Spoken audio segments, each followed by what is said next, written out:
I'm Thomas, and you're listening to the Gracing Podcast, where today we are beginning to digest Unbound. It's gonna be the first of multiple episodes where we talk about what unfolded over there in Emporia. Today, I'm joined by two very special guests. One, we kick off with a quick segment where I talk to Paul about his race, about what was going on in the men's race over at Unbound, and also security issues that happened there. So that is the first segment. And then for the second segment in this podcast, which I know it's a pretty long one, but it's also a pretty great one, is my conversation with none other than the Holy Spirit of Gravel, which you may or may not know as a Instagram meme account, gravel racing meme account. Also, the admin of that account, she has a great podcast of the same name, and I had her over to talk about her normie experience at Unbound and also takes on the future of the sport, because there are, I believe, few people who are deeper in gravel as her. So I'm pretty stoked, look forward to this conversation. I think it was a great one, a fun one. And with that, off we go. I'm super stoked to be here once again with Paul. Paul, who I believe landed in Germany yesterday, back in Germany, fresh off from racing Unbound. How are you, Paul? Hey, Thomas. I'm tired. The jet lag is hitting right now pretty hard. We're recording here on Wednesday the 4th at like 9 p.m. CET. But yeah, no, I'm tired. My legs are still tired. But I'm happy to be home again. Yeah, I mean, tough schedule, I have to say, coming. How many days did you stay after the race? Just one day and then straight into the airplane, no? I flew home on Sunday night and arrived Monday night. So I'm already here for like 2 nights now. But yeah, as people probably know who have been flying back and forth to Europe, US, it's a tiring process to get back home. Yeah, definitely. And that is something people cannot forget, right? It's also part of your job and the stuff that you pro racers do. If you travel from continent to race, it's an extra element that fatigues you. So, yeah. Yeah, exactly. But luckily, I'm not racing on the weekend, so all good. I hope you have some recovery days ahead of you. Yeah. I guess the people are waiting to hear, how did your race go? Obviously, because as we discussed here on the show multiple times, Unbound was live streamed. So we did actually get to see the second half of the race in a proper YouTube live stream, and the first part on the Instagram live stream stuff that Lifetime always does for their races. But the people want to hear from you. What I know, because I followed everything at some point, I saw you at the front of the race in a very early breakaway that became a super big breakaway with like 20 or so people. And the last time I saw you on the Athlinks tracker was in the end when you were bridging with Mats to the second or to the first chase group. And then at some point you were gone. By now you posted something on Instagram, but take the people through your day. Yeah, so my day was actually quite good until the second feed zone. But so going into the race, I didn't really had any like tactic in mind, and also didn't really care about the race, to be honest. Like, so for me, I mean, I've said it so many times, I'm going to Unbound because I kind of have to, and I'm not really looking forward to do this race, and it's still the same, and it hasn't changed after the race, that opinion. But I think it's fair to say Unbound is not your favorite race out there. Yeah, exactly. Yeah. And later on we come also to some points why it's a case even more so now. But no, I just went into the race with like no expectations, just wanted to race as good as possible. I had actually pretty good legs, and realized pretty early on in the race that we're probably going to see a breakaway going to the finish line, an early breakaway. And that's the reason why I jumped across to like the first major breakaway with, I think there was around like 8 to 10 guys.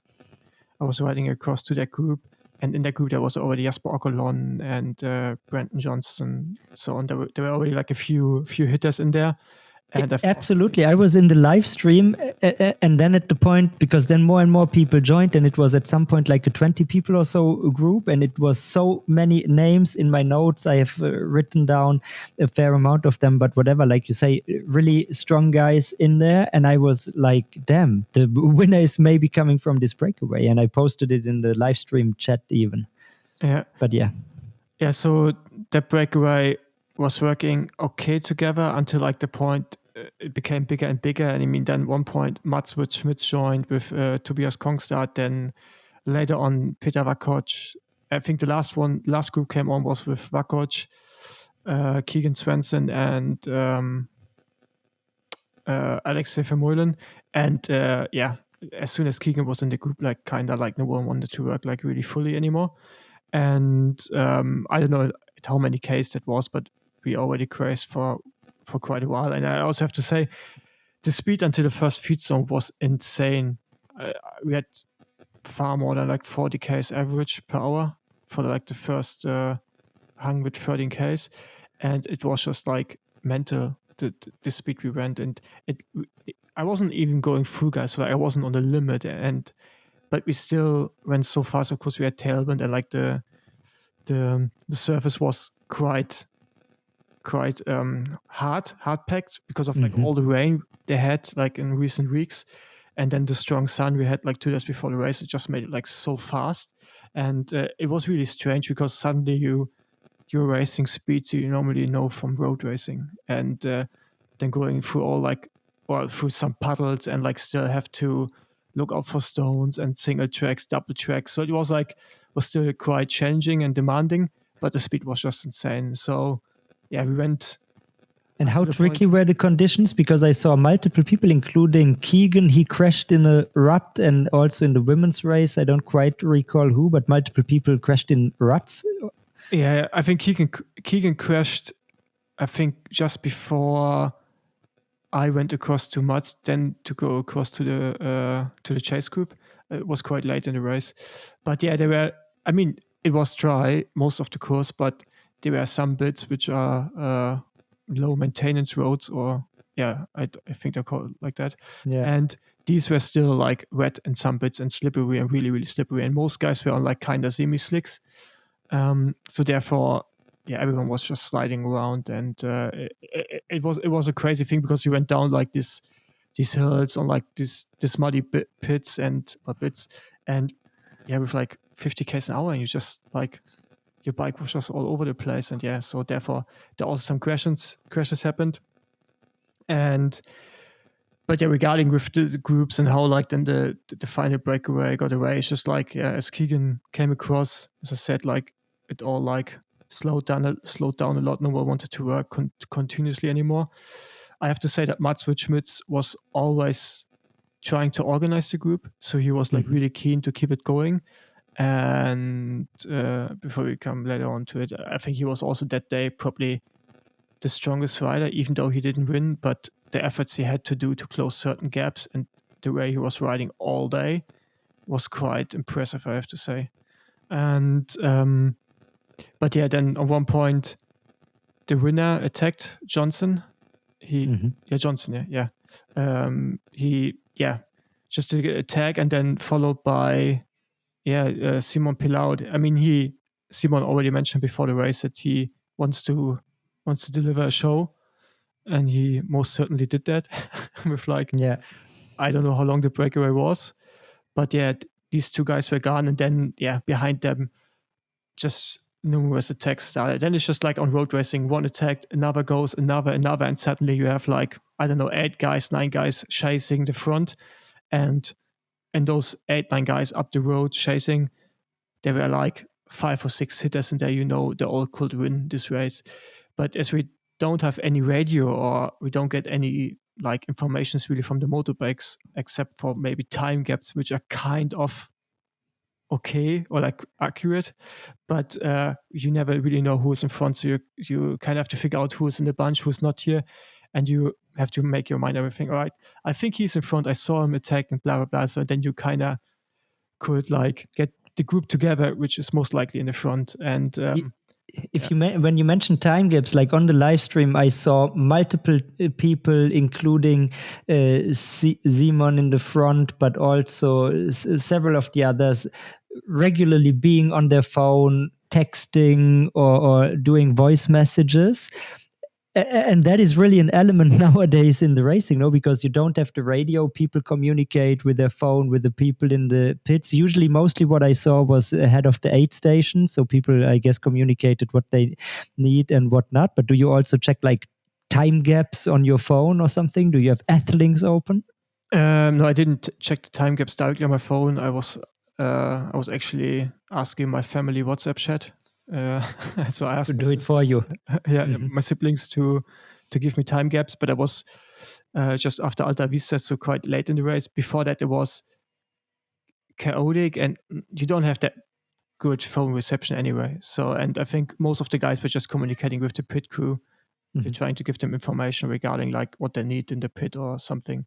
So, because when I was asking around in the group if there are no time gaps, no one really could tell me a proper time gap, a realistic time gap. So I don't know if they actually had any informations. So yeah, there was no proper working together in the big bunch, I will call it. It wasn't really a chase group, it was just like the bunch. And yeah, we went through like the first pit or the first feed zone, and we kind of got a clue how far they were ahead because we could see them in the horizon, because there was like this long stretch where you could see like quite, I don't know, like up to 10 minutes ahead. Wow. We could see them. But we never really knew how the time gap was until like, I don't know, I think it was Council Grove, I think, where we really got the first time a proper time gap for a motorbike. And after that, I asked in the group chat if they could confirm that.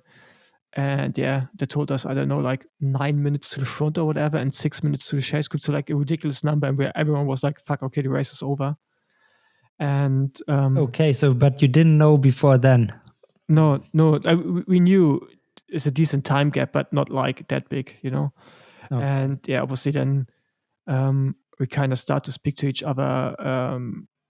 I would say the Europeans talked more to each other than we talked to the Americans. I mean, like the Danish guys, and then there were a few Germans in the group.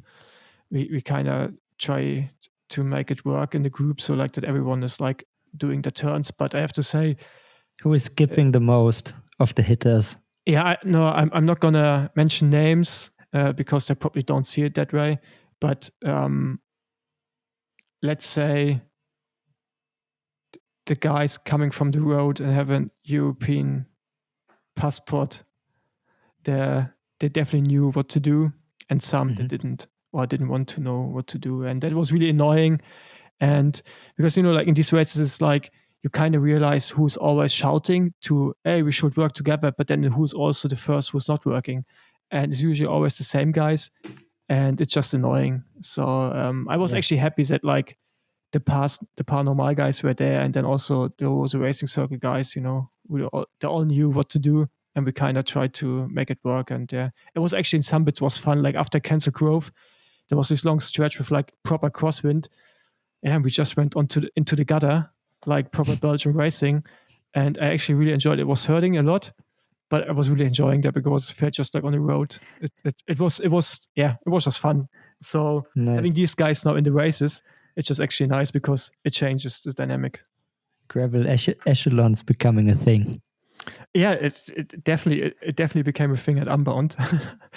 But yeah, so until that point, I was still feeling really good. And then, as I mentioned, we got information from the motorbike how big the gap is, and Mats was still like riding so strongly, as I mentioned earlier, tried to make it work somehow.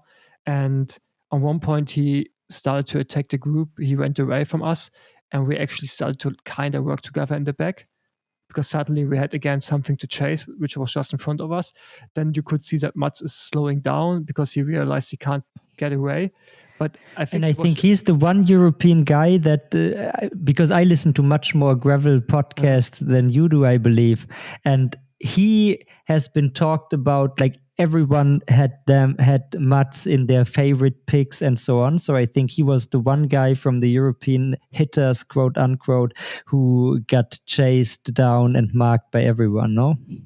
kinda, yeah. And he went away, and yes, he realized he couldn't get away properly, so he was waiting. But I think his normal speed was still faster than the speed of the group, so we didn't really catch him.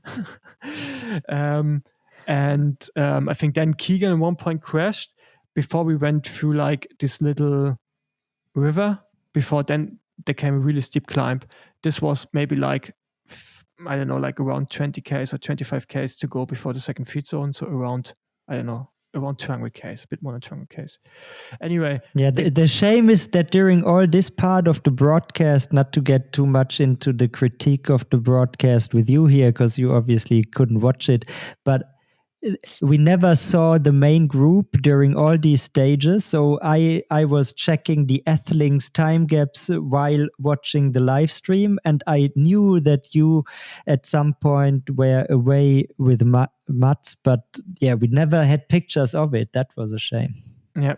So on this like steep climb, I just did like on top of the climb, I just did like a small kick just to see what happens, because I saw like a few guys around me looking not so good anymore, and I felt pretty good. And yeah, I got away immediately, pushed across to Mats, and then Mats and I were working together to actually push to the first chase group in quite a short time. That's how many hours into the day? Around 6 hours in the race? 7? Yeah, like around 6, I think so. Yeah, and around 6. And so we started to chase, and Mats was so strong that I was already pulling while being on his wheel. So he was just so good that like my actual pull. How many watts are you pushing in his draft? Yeah, I saw more often 400 than I wanted to. So okay, after more than 6 hours. And then we went up like these steep hills. And I remember in the last year, I went up these hills with like a mountain bike gearing, and I needed it. And this year I was up on the gravel gearing, so like 1046, and I didn't need the 46. We went up so fast, pushing like 500, even 600 watts over it, and then like straight into like again a rhythm and pushing hard. And Mats was like, I mean, he told me, "Hey, buddy, I think that's just us for the rest of the day now." I'm like, "Yeah, I think so too." And then we were just riding so fast, mainly because of him. I mean, I did also really strong pulls for time in the race already was, but like I didn't realize that I just killed myself in like this, I don't know, half an hour or 35 minutes effort, where I was just like, totally fucking my day, because like by the time we actually came across, I was totally empty. You know, like sometimes you feel good and then suddenly you're just out of lights. I was looking for gels, and when I realized, fuck, I don't have any gels left, but I calculated how much I actually have to eat, and I had a reserve. That means I ate already more than 120 grams of carbs per hour. So I already ate more than I planned to eat. And that would have been my question, if your nutrition worked until then, or if you dropped bottles or something. But no, so you ate more than you had planned. Yeah, and you mentioned 120 was your goal number. And did you see that Cam Jones, he allegedly had like 190 gram? He's doing almost the amounts you see in triathletes during the bike stint. Yeah, for all the race. I saw. I mean, he's a big guy, and if he did train that before, maybe he did some testing and found out that he actually can consume that. I mean, the trend will go towards that direction. I think 120 grams will be like old stuff in maybe a year's time. So, I mean, you know, if you look at the speed we're going now, you need energy. So anyway, I think I did just too many. For my kind of like ride, I think I did the whole day too many accelerations and like too many already like 5-minute efforts. And so like the average watts wasn't that crazy to that point, but I think just like all these spikes, it just made me tired and like just make me to consume too much energy, because I know I'm quite efficient until a certain point, but then I'm really not efficient anymore. And I think I went too often to that area where I'm not efficient. I didn't analyze it yet properly, so I still have to do that. But yeah, obviously that was the case. We came into the feed zone, we closed the gap, and as soon as we actually went into that group, Mats came next to me, and that was like really like I started laughing at that moment. Like he came next to me. We're still behind the group, so the group still hasn't realized we are there. And he asked me, "Are you ready?" And I said, "No." But he attacked anyway. He just like sprinted past the group going uphill. And I'm just on the wheel of like, I don't know, I think it was impossible. And I get dropped immediately, like literally immediately. So they never saw me actually properly because once you were there, you were already gone. Yeah, because they started sprinting behind him. And I'm like, fuck. And I was just laughed and was like, oh, I think that's my day gone. Because I knew I needed like 10, 20 minutes, just steady pace, just being on the wheel. You know, just trying to like get fuel and get hydrated and all that shit. But yeah, I never really recovered. I also was mentally done. Then I wasn't able to push really anymore because I knew that was the chance for the race like, really over.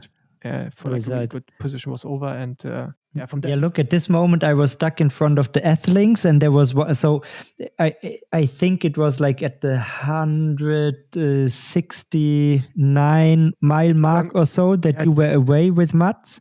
Yeah, it's like 240 kilometers was the feed zone. Yeah.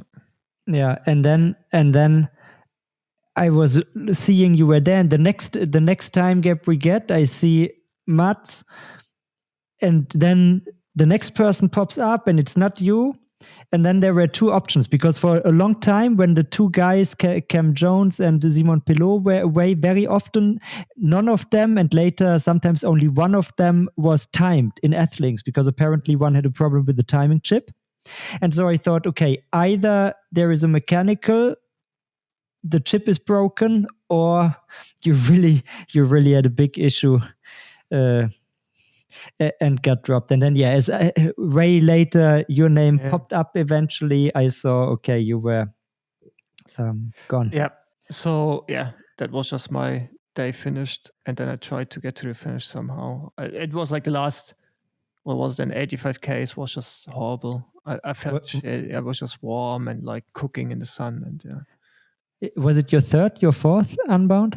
My fourth. And after the race, I was just, I think that's just not my race.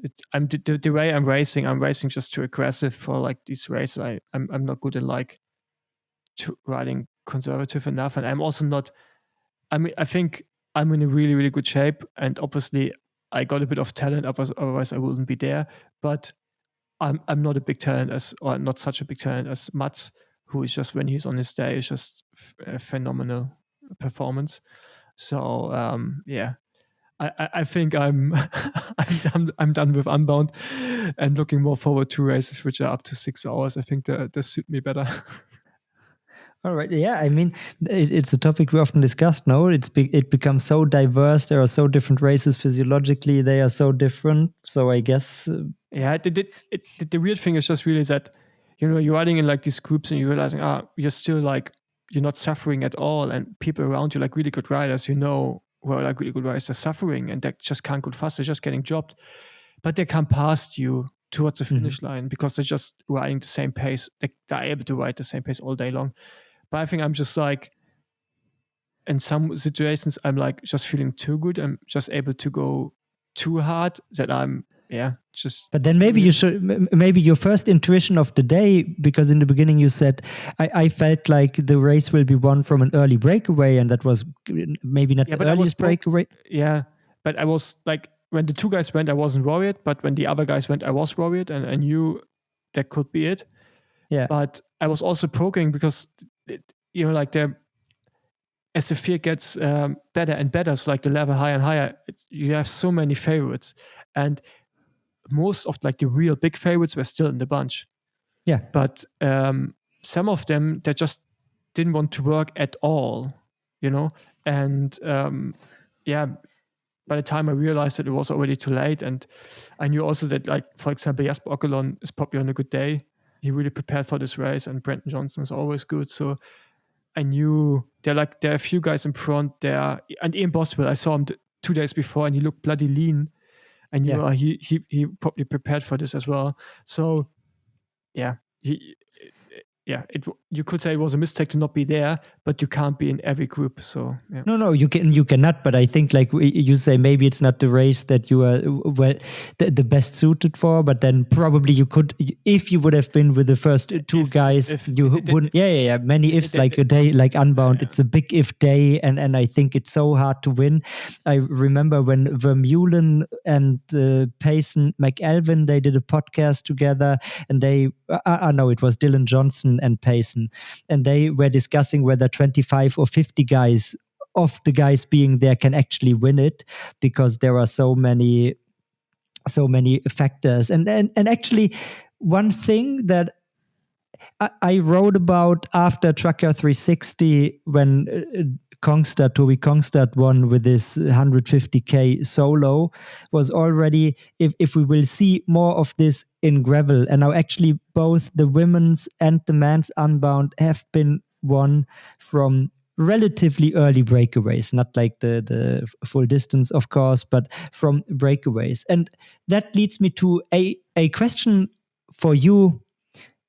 In my mind, like in road racing, these early breakaways are mostly doomed because you have teams who can do the chasing work. But then in road racing, we also have this term of the group 2 syndrome, which mostly appears if you already have like a elite selection group, and then some people get away and nobody wants to do the work anymore, which is exactly what you described, right? About the main peloton, but people don't have proper domestiques. Yes, we are at the point where some people have teammates, but usually not like 3 guys who ride for the 4th guy or so. That is not the case usually. And so the chances of such an early breakaway, I feel like compared to what we know from the road, much higher, because essentially once they are away, the main bunch is already having this group 2 syndrome. Or is that a wrong take?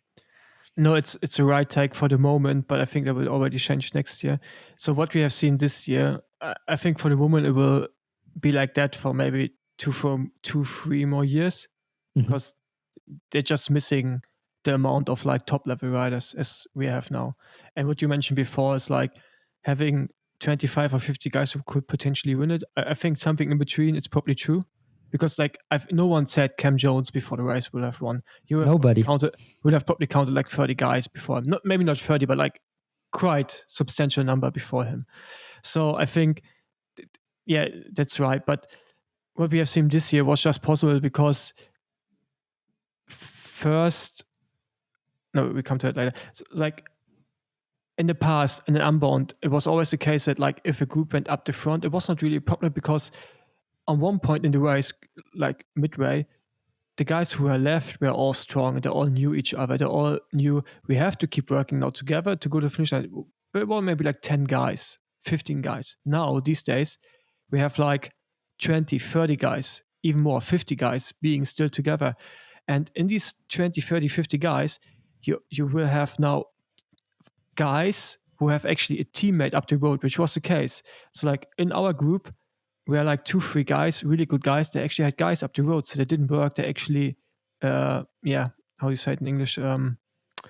They're just sitting in the wheels. Yeah, they're sitting in the wheels. Skipping turns, all this stuff. So or even in the women's race, I don't know if they did it in your group, the annoying thing where they go to the front, but then don't pedal. Stöckli, that he still pedaled he's from Tudor, but he was riding really slow. So, and then some people just didn't realize that these guys had actually someone in front, so they started shouting at each other, So, and I'm like, guys, like, he has someone in front, so of course I wouldn't work either.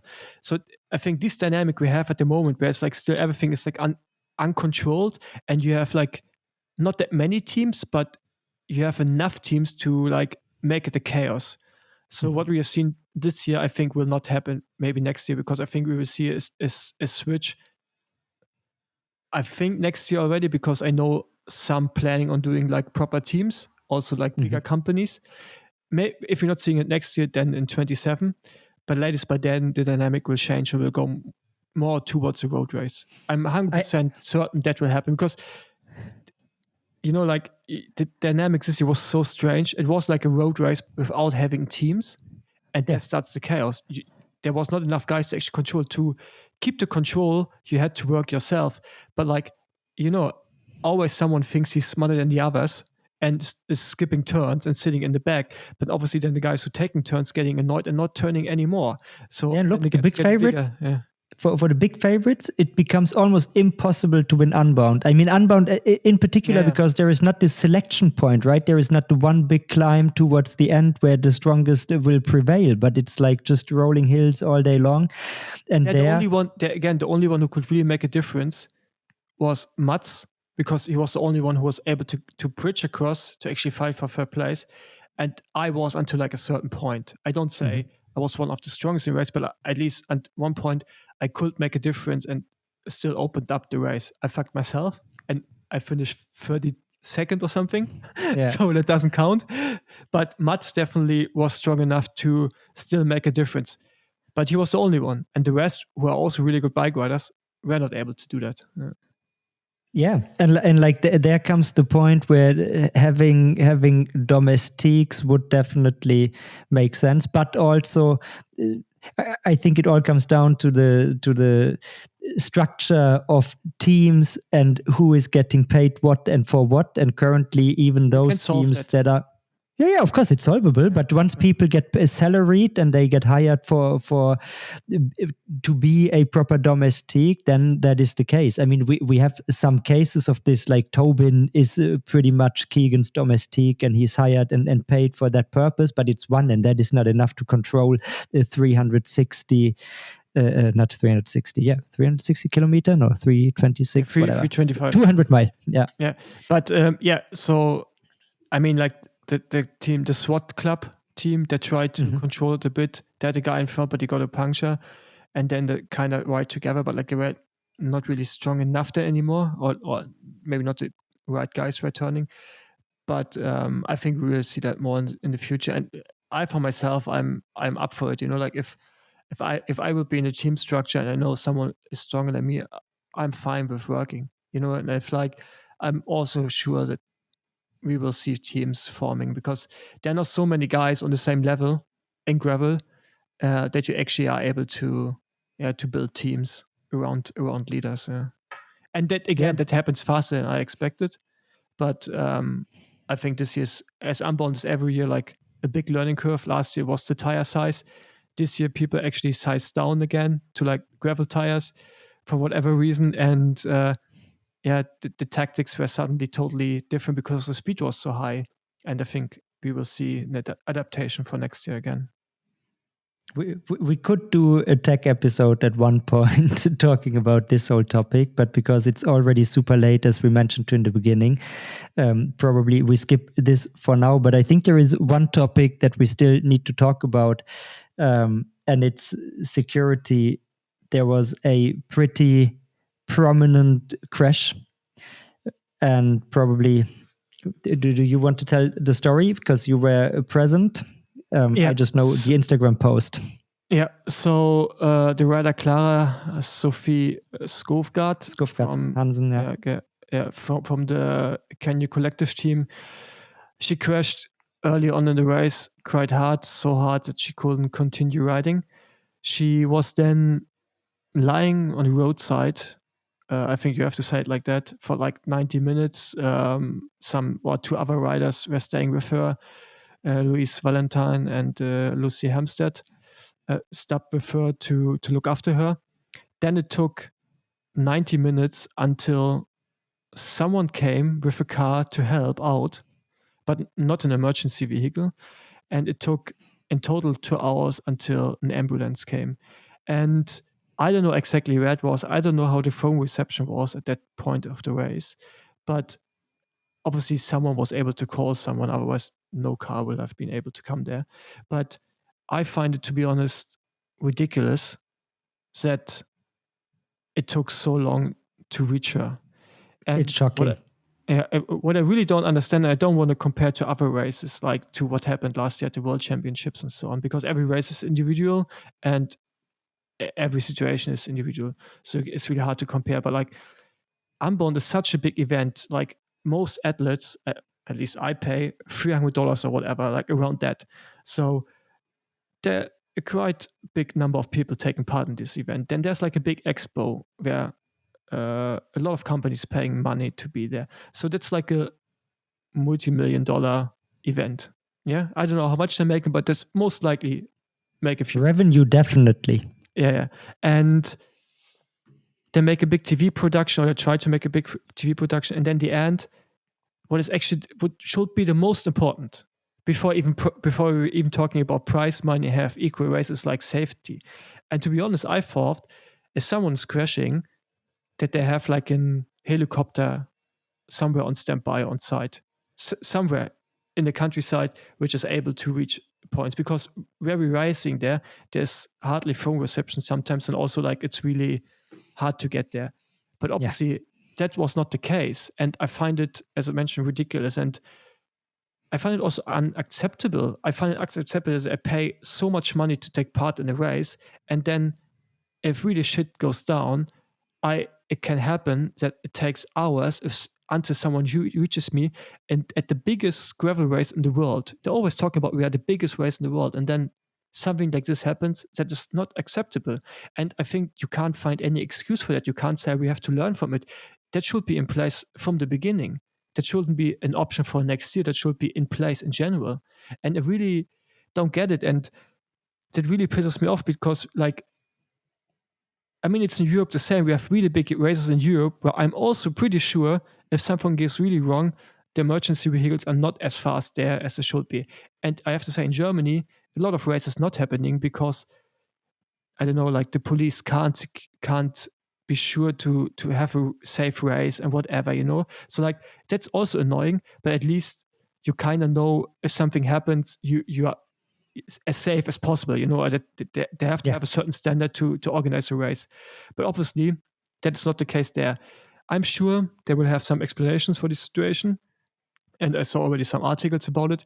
But again, this is not like about prize money, about separate starts where you can talk about different options. That should be a priority from the beginning, and it's not, obviously. And I find it shocking. Yeah. It definitely is. I mean, just as somebody who is racing out there, and we could say, look, at least you're doing it for a living. But there are thousands of people doing it as amateurs for funsies, and I don't think they have a better access to health services out on the road. And this can happen to everybody out on the field. And like, there should be significant investment in this, and it's actually, Shawty, it's actually a joke that you can see the TV helicopter flying around, but no emergency helicopter. And that, I mean, Klara wrote it herself also in the post. I mean, she didn't criticize the organizers directly, which I get, and it's also right. But I'm not worried about that. I have no stock in like lifetime. So I just wanted, like, these races are safe and they're not like money making machines, but also looking out for the rider's safety. So yeah, I really don't give a shit about $2,500 prize money or whatever the prize money is now for like having a win. They better invest that money in like a helicopter being on site to save people in the worst possible moment. Yeah, definitely. And then another topic, also security. I'm sorry that I'm really like on fire now with this topic, but it pisses me off because like all these things, they're all like making this big media stuff. Doesn't matter which race, not just this Unbound, but like other races as well, and they're just missing just the most basic things sometimes. And is that we were racing in front, we're doing like 50 k's an hour, 55 k's an hour sometimes. It's like in descents and like double tracks where we have to jump from left to right track because of like there are less stones. And then you have a bloody SUV next to you doing Instagram stories. It at one point I felt like I'm that's a bloody joke. And then they're also like, just stopping.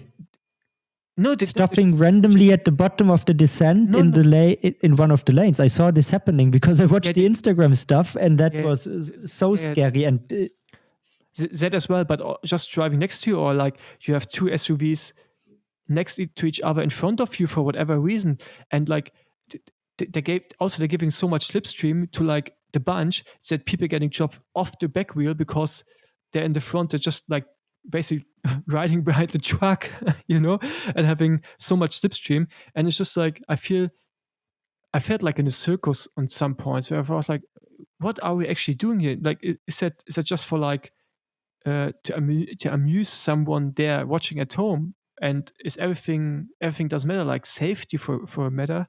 And yeah, I was really in the race already pissed off, and then when I saw the race footage afterwards with like, first of all, I don't want to take away anything from any of these breakaways going to the line. I believe they will have one anyway, but like that they have the whole day bloody camera cars in front of them.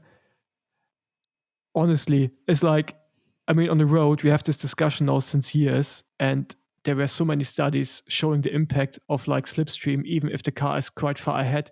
But having like these cars the whole time with you, almost the whole time, come on, that's ridiculous. That shouldn't be the case. Again, I don't want to take away anything because I really do believe they were so strong they will still have one, but it just try to find it helps. Definitely. And I mean, that is a difficult topic to solve in the sense that we want more coverage of these races, and then but they don't need to be on like a dune buggy with like a stative camera. They could be on a motorbike or something, or on a quad, on a smaller vehicle.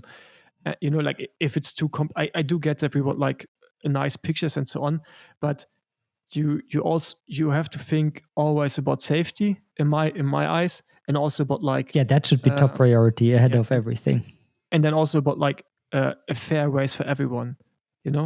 It's again not taking anything away, but that just shouldn't be the case, because I was also in the situation being in a breakaway and this car's in front of us, and he's literally just like pulling us away, and that's bullshit. I don't want that, And I think Cecily was at one point also like pushing a car away in front of her.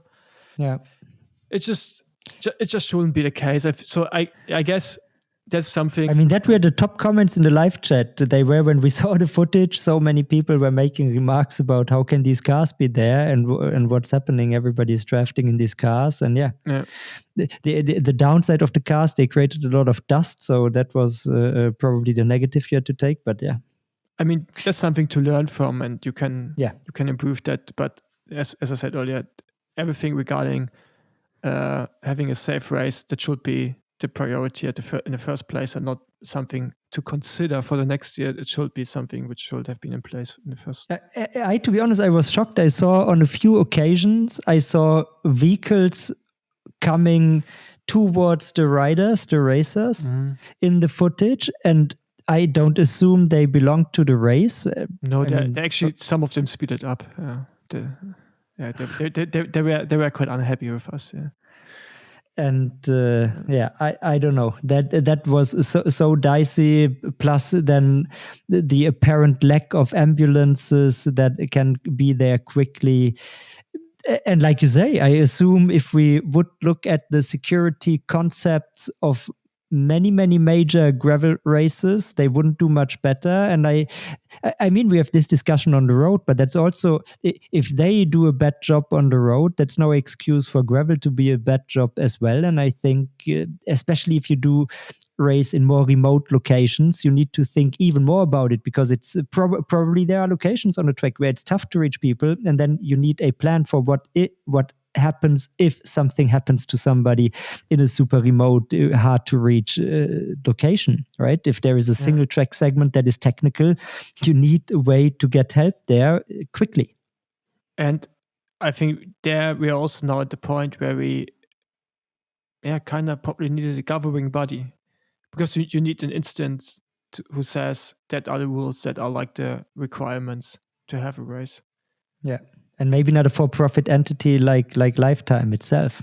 Yeah, because now, I mean, obviously they won't go into any like organization like thing, where like UCI kind of stuff. So, but it just gets out of hand. The race is getting too fast. They're getting more and more professional. Also, the amateurs, who just racing age group, getting faster and faster, and we want sooner or later a tipping point where it's already dangerous, but where it becomes just too dangerous. And I think before something happens, you have to have things in place, and I don't see it at the moment. And I really hope they take something away from this and improve that massively or dramatically next year.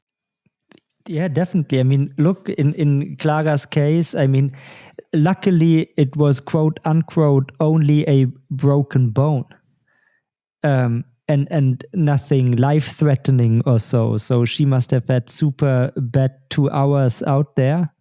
But worse stuff could happen, and maybe will happen in some of these races. And I also know it's like always, maybe nothing happens, and then like you're moaning about blah blah blah blah. It's like it's so expensive, so on. But you have to be, in this case, you have to be prepared for the worst, in my eyes. and better be over prepared than under prepared. And yeah, definitely. There are so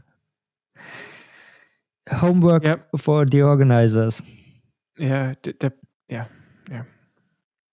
If you're now mad at me, you can message me. You can message me. Whoever listens to this and is mad, just. I would be surprised if anybody in the right state of mind would be mad at you. Maybe they should call you and ask if you would be willing to do a bit of consulting. No, I'm not. I'm really not. Like I think every rider who thinks straight should feel the same. Like should be aware of this and should say, right, we need to be safer. Yeah. For sure. So let's hope that they take this serious and that everybody learns from it and spends and invests, because that is what you need to do. You need to spend the money on having the support out there. Yeah. And my last words are big congrats to Carolina and Cameron. Cameron Jones. Yeah, because massive rides, and like Cameron Jones, just actually nice to see like such a young kid. Like, and I know he knocked on a few doors last year for sponsorships, and he didn't got it. It's good to see that a guy like this wins it. Like, yeah. It was actually a big day for Kiwi racing, or for Down Under racing, actually, because it was the same day when in the Giro, the stage win. I mean, nobody cared about the stage win because it was all about the GC, but Chris Harper won as well. So big Down Under weekend. Yeah, and also see Simon Pilaud is nice that like he stays true to his words, delivering a show. So yeah, it's good to have these guys now in gravel. Yeah, that's for sure. Cool. Paul, have a great evening. Thanks. Thank you for jumping on. Now I'm joined by you. I don't kid you. It's the Holy Spirit of gravel herself that is joining me here. Great to have you on. Hey, how's it going? Yeah, thanks. Thanks for having me. I'm in the deactivation process, so it was pretty activated. Yeah, pretty activated, getting deactivated now. So now we can reflect and talk on everything that happened. And happy to do so on here. That is great. And actually, you already, I think, not on purpose, but accidentally touched upon the first thing that I wanted to do for having you on, because we have this audience that is, I guess, normie coded, hitter coded, whatever, but they probably are not yet Holy Spirit of gravel pilled enough to know all the lingo. So I would kindly ask you to give like a little lingo crash course of the language that you developed on your very, I believe, successful, popular, and great Instagram account. We will touch on this in a moment as well, and in the podcast that you do as well. But let's start with the crash course. And normie coded, hitter coded, what is that? It's funny, I asked a bunch of pros. Oh, by the way, thank you for all those kind words. I'm not going to stop making fun of Europeans, by the way, just because you said all that, but I do appreciate it. No, it's funny because I made a bit of a meme of asking pros, and I was filming some of it, but asking pros, what's it like being hitter coded, and every single one was like, I don't know what that means. So I'm going to make a compilation or something of every single pro saying to me, I don't know what that means. These are just terms that come from, I guess, how I delineate, the people that I ride with and the people that I interact with. It's just a laugh, but I'm a normie. I'm pretty sure most everyone else that you've had on your podcast is a hitter. Also, it's also vibes based. So sometimes pros might feel normie coded, and sometimes I feel hitter coded. It just depends, but yeah, it's just basically some but people are a little let's slower, dissect it. So some are a normie, little faster. Yeah. let's dissect it. Like normie, it's a term. I think the first time I encountered this term was in the context of fashion, like, I don't know, 10, 12 years ago or so. And Okay. people were just wearing like white t-shirts, and that was the normie style. But yeah, like it's a normal person, no? Yeah, I felt like we started using that when I was younger because we were just, and this was actually what I would call my fixie degenerate era of when I just used to ride fixed gear bike, and we just used to ride in like on 23C tires wearing blue jeans. Like, I don't know what we were thinking. Nice. Not gravel pilled at all, but we used to call other people normies because they were normal. um, yeah, and then I hadn't used that word in forever, and then sometimes there's people out there when you're riding bikes and they're wearing like Pearl Izumi shorts, not bibs, Pearl Izumi shorts, and like high vis jackets and t-shirts. And then I was like, these people are out there riding, doing gravel races. They're cool. They're normies. Uh, and then sometimes you show up with like map bibs and Rafa jersey or paw bibs, solitude out there right above your ass crack, and that's a little more hitter coded. But yeah, I think the normie word, I feel like when I use it, it's not a pejorative to me. It's not an insult at all. It's just a vibe, really. And I think it's kind of comforting in a way because it's like you have your space in this scene. Most of the people out there last weekend at Unbound were normies. Like 99% of the people out there were normies, and that's awesome.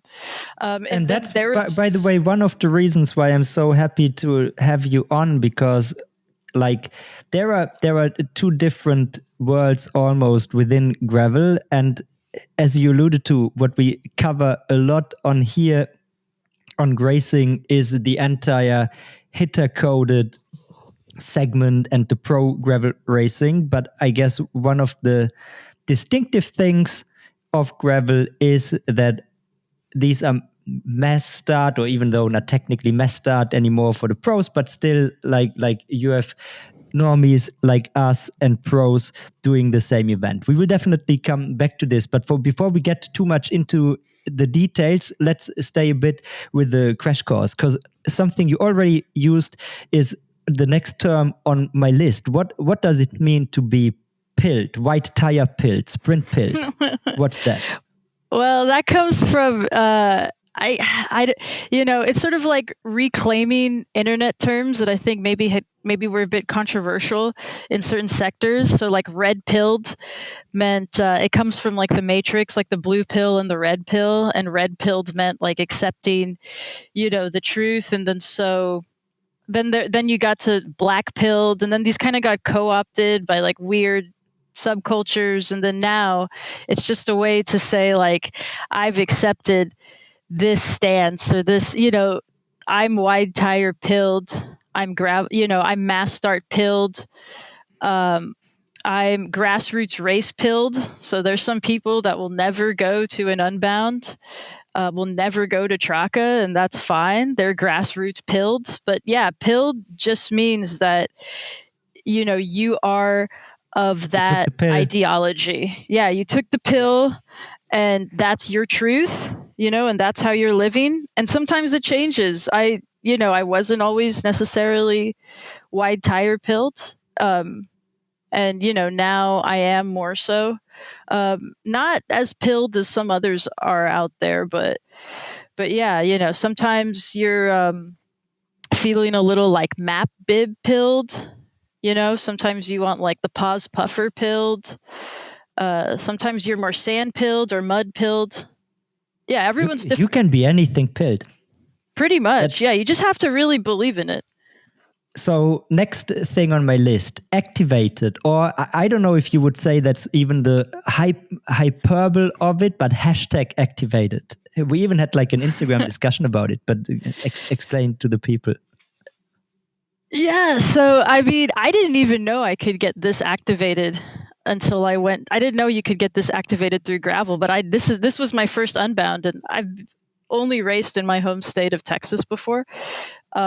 Which we have some races that pros show up to, and they are great races, but nothing that's nearly as activated as this. So it's just whenever there's this universe where brands, which are such a huge part of the sport, brands and sponsorships are such a huge part, and so you have to be on the level of what these brands are trying to sell. And of course all these athletes are having to promote their brands that fund them. That's like the basis of sponsorship. And so you get in this headspace then where you're not just there to race, you're there to get activated and to it's almost like also being pilled, but except you might not be that far down the wormhole with it, but you're there to open your mind and to open your eyes and ears to whatever the moment is giving you. So maybe it's someone like Chase Warwick talking about his absolutely deranged bike in front of the Continental booth, or maybe you're at the I don't know what else was there. Maybe you're at like the Scott booth watching like Is King showing off like riding pregnant, being badass, stuff like that.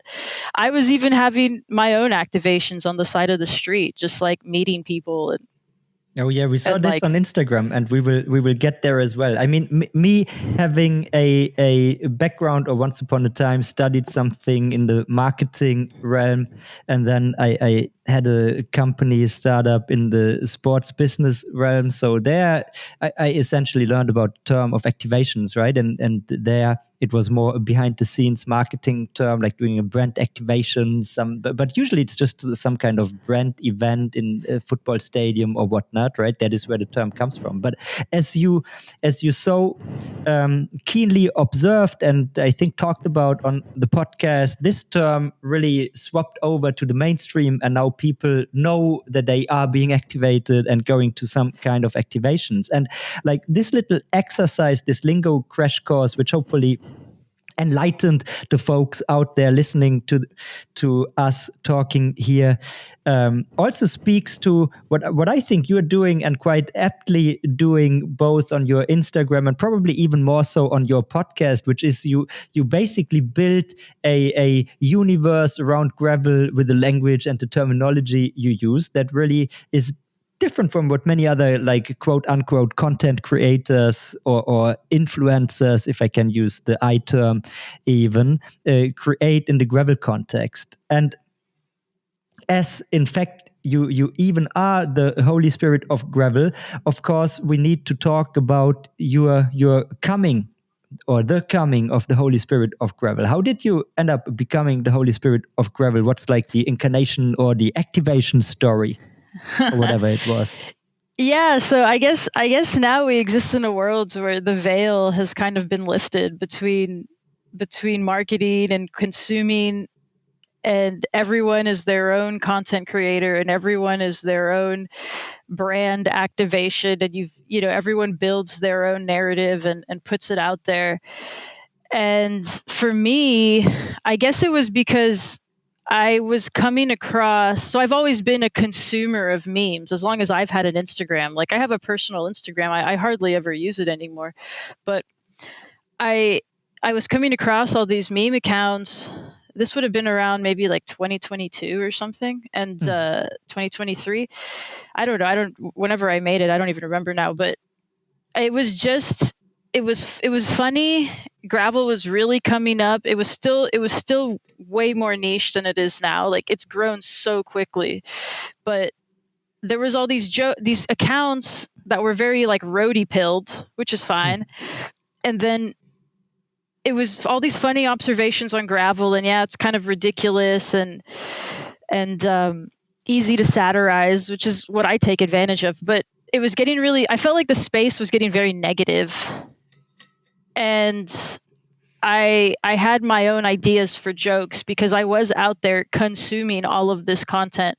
They And in always terms joke of about cycling at this point in time, because you already mentioned that you rode fixies back in the days, at what Yeah, point did so at this you point, get like gravel pilled? so yeah, it was around. I just wanted gears on a bike, and I wanted a bike that could fit wider tires. I wanted essentially a road bike with wide tires. Like, I had invented a gravel bike in my head So before I early knew they gravel bikes. existed. Yeah, and so I didn't know that gravel bikes were a thing or anything. I got a Surly was my first bike because that just made sense for what I wanted. Like, they're a brand I knew of from like the fixie scene. And so I got a Surly, and then I started looking up what to do with this bike, what other people were doing with this bike, and then that's how I discovered gravel. And then yeah, the jokes came very easily, but it came from a place of like, I really love doing this, and I didn't really like where the direction was going with these joke accounts, and I didn't see any accounts that actually focused on gravel.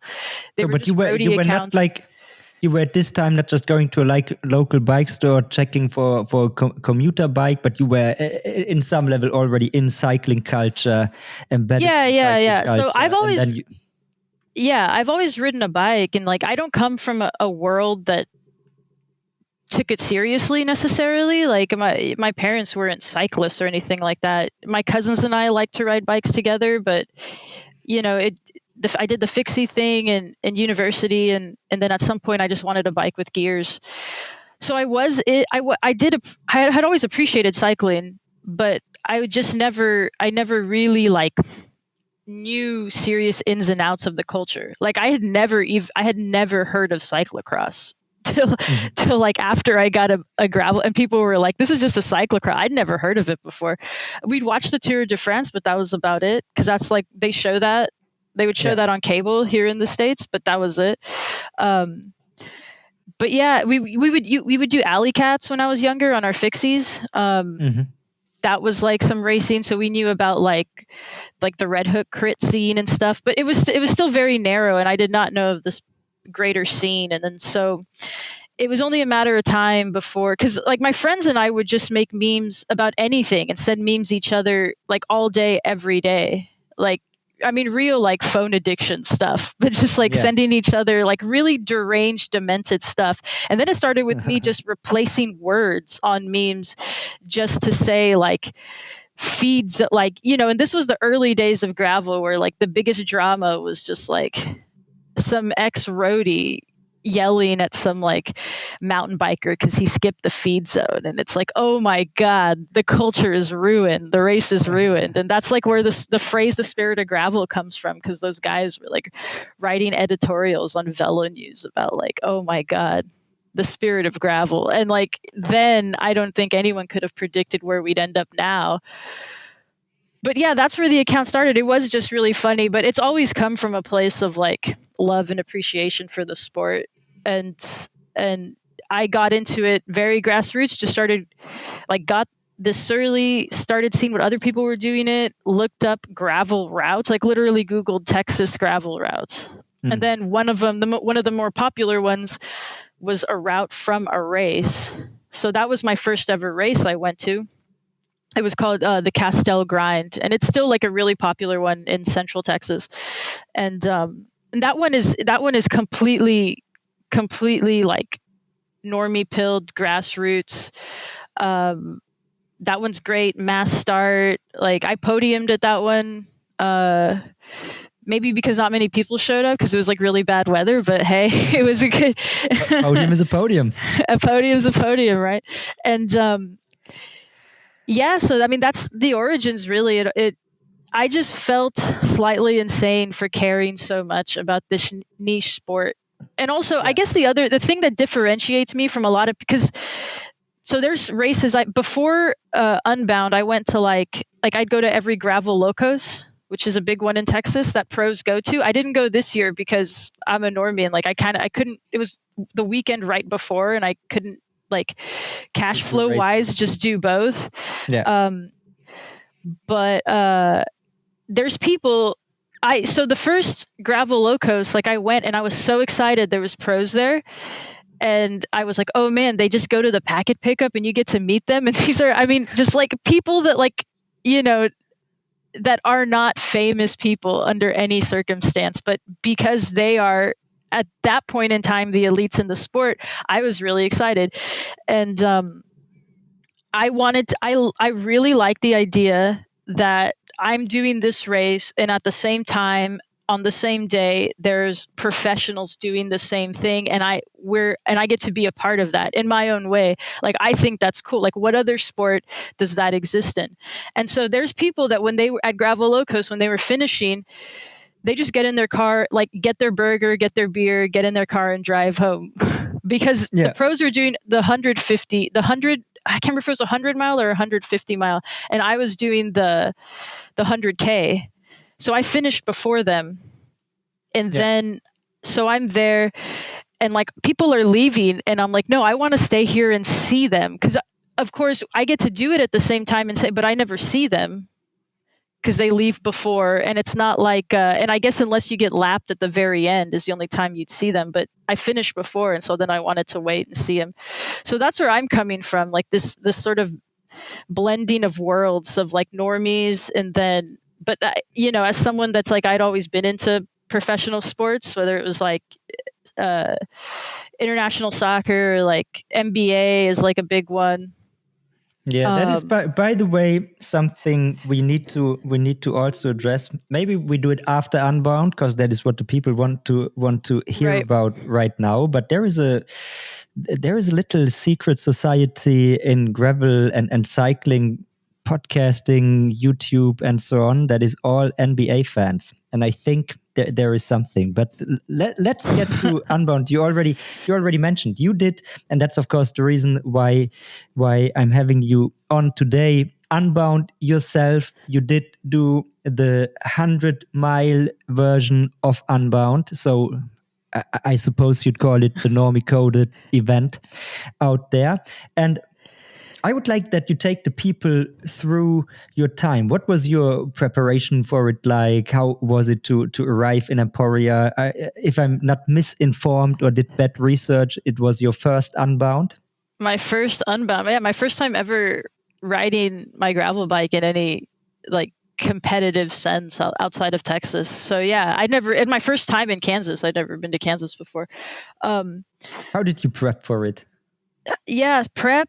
I stopped drinking alcohol like a few days before. That was my main prep. No, it's a good question because yeah, the most miles I'd ever done beforehand was like 70, 71. And that was at a gravel locos actually. Mm-hmm. But I just never felt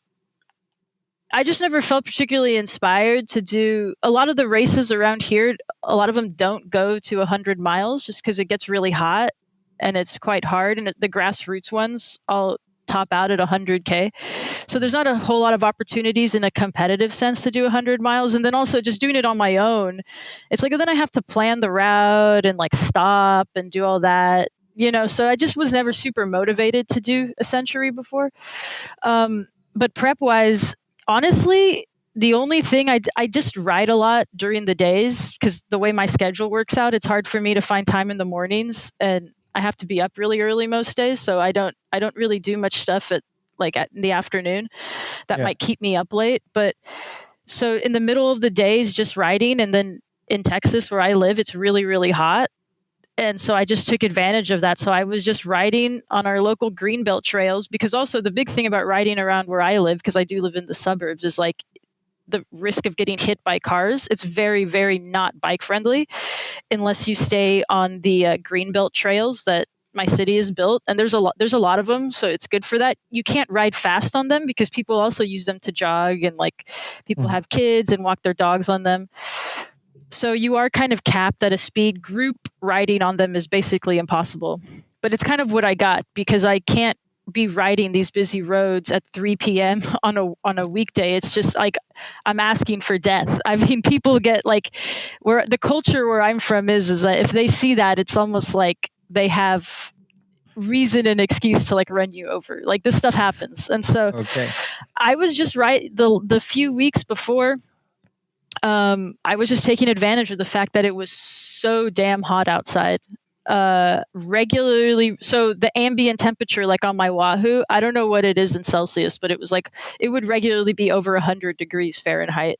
It's in the high 30 Celsius degrees, I guess. So you did your heat adaptation training outdoors. Yeah, I don't have a choice if I want to step outside. It's no painter suit. I wasn't riding around in my puffer jacket, none of that. Yeah. I was just taking advantage of the natural climate. And then the other thing I was making sure to do, because my rides typically average around like 25, 35 miles. Like I don't, my just everyday step outside ride, come back home, get on with my day. Like I'm not a big group ride person. So I'll ride around, ride to my friend's coffee shop, hang out for a bit, ride back home.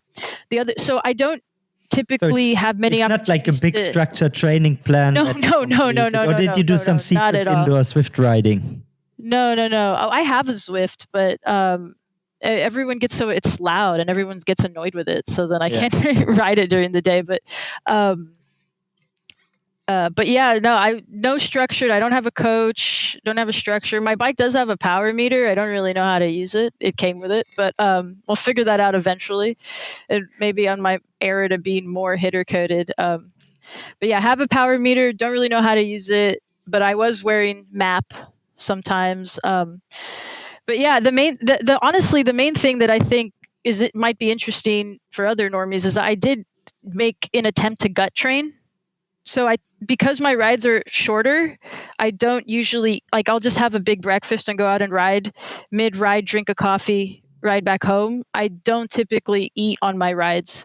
And so I was making an effort to take time to ride for longer. So the few weeks before Unbound, I was riding like 50 to 60 mile rides. And I was eating a lot. The other thing is that like goos and gels and the stuff's like expensive. I'm not getting it sent for free. So I'm having to pay for it. Or like sometimes I can like sweet talk my dad into buying some. Are you mixing your own stuff or?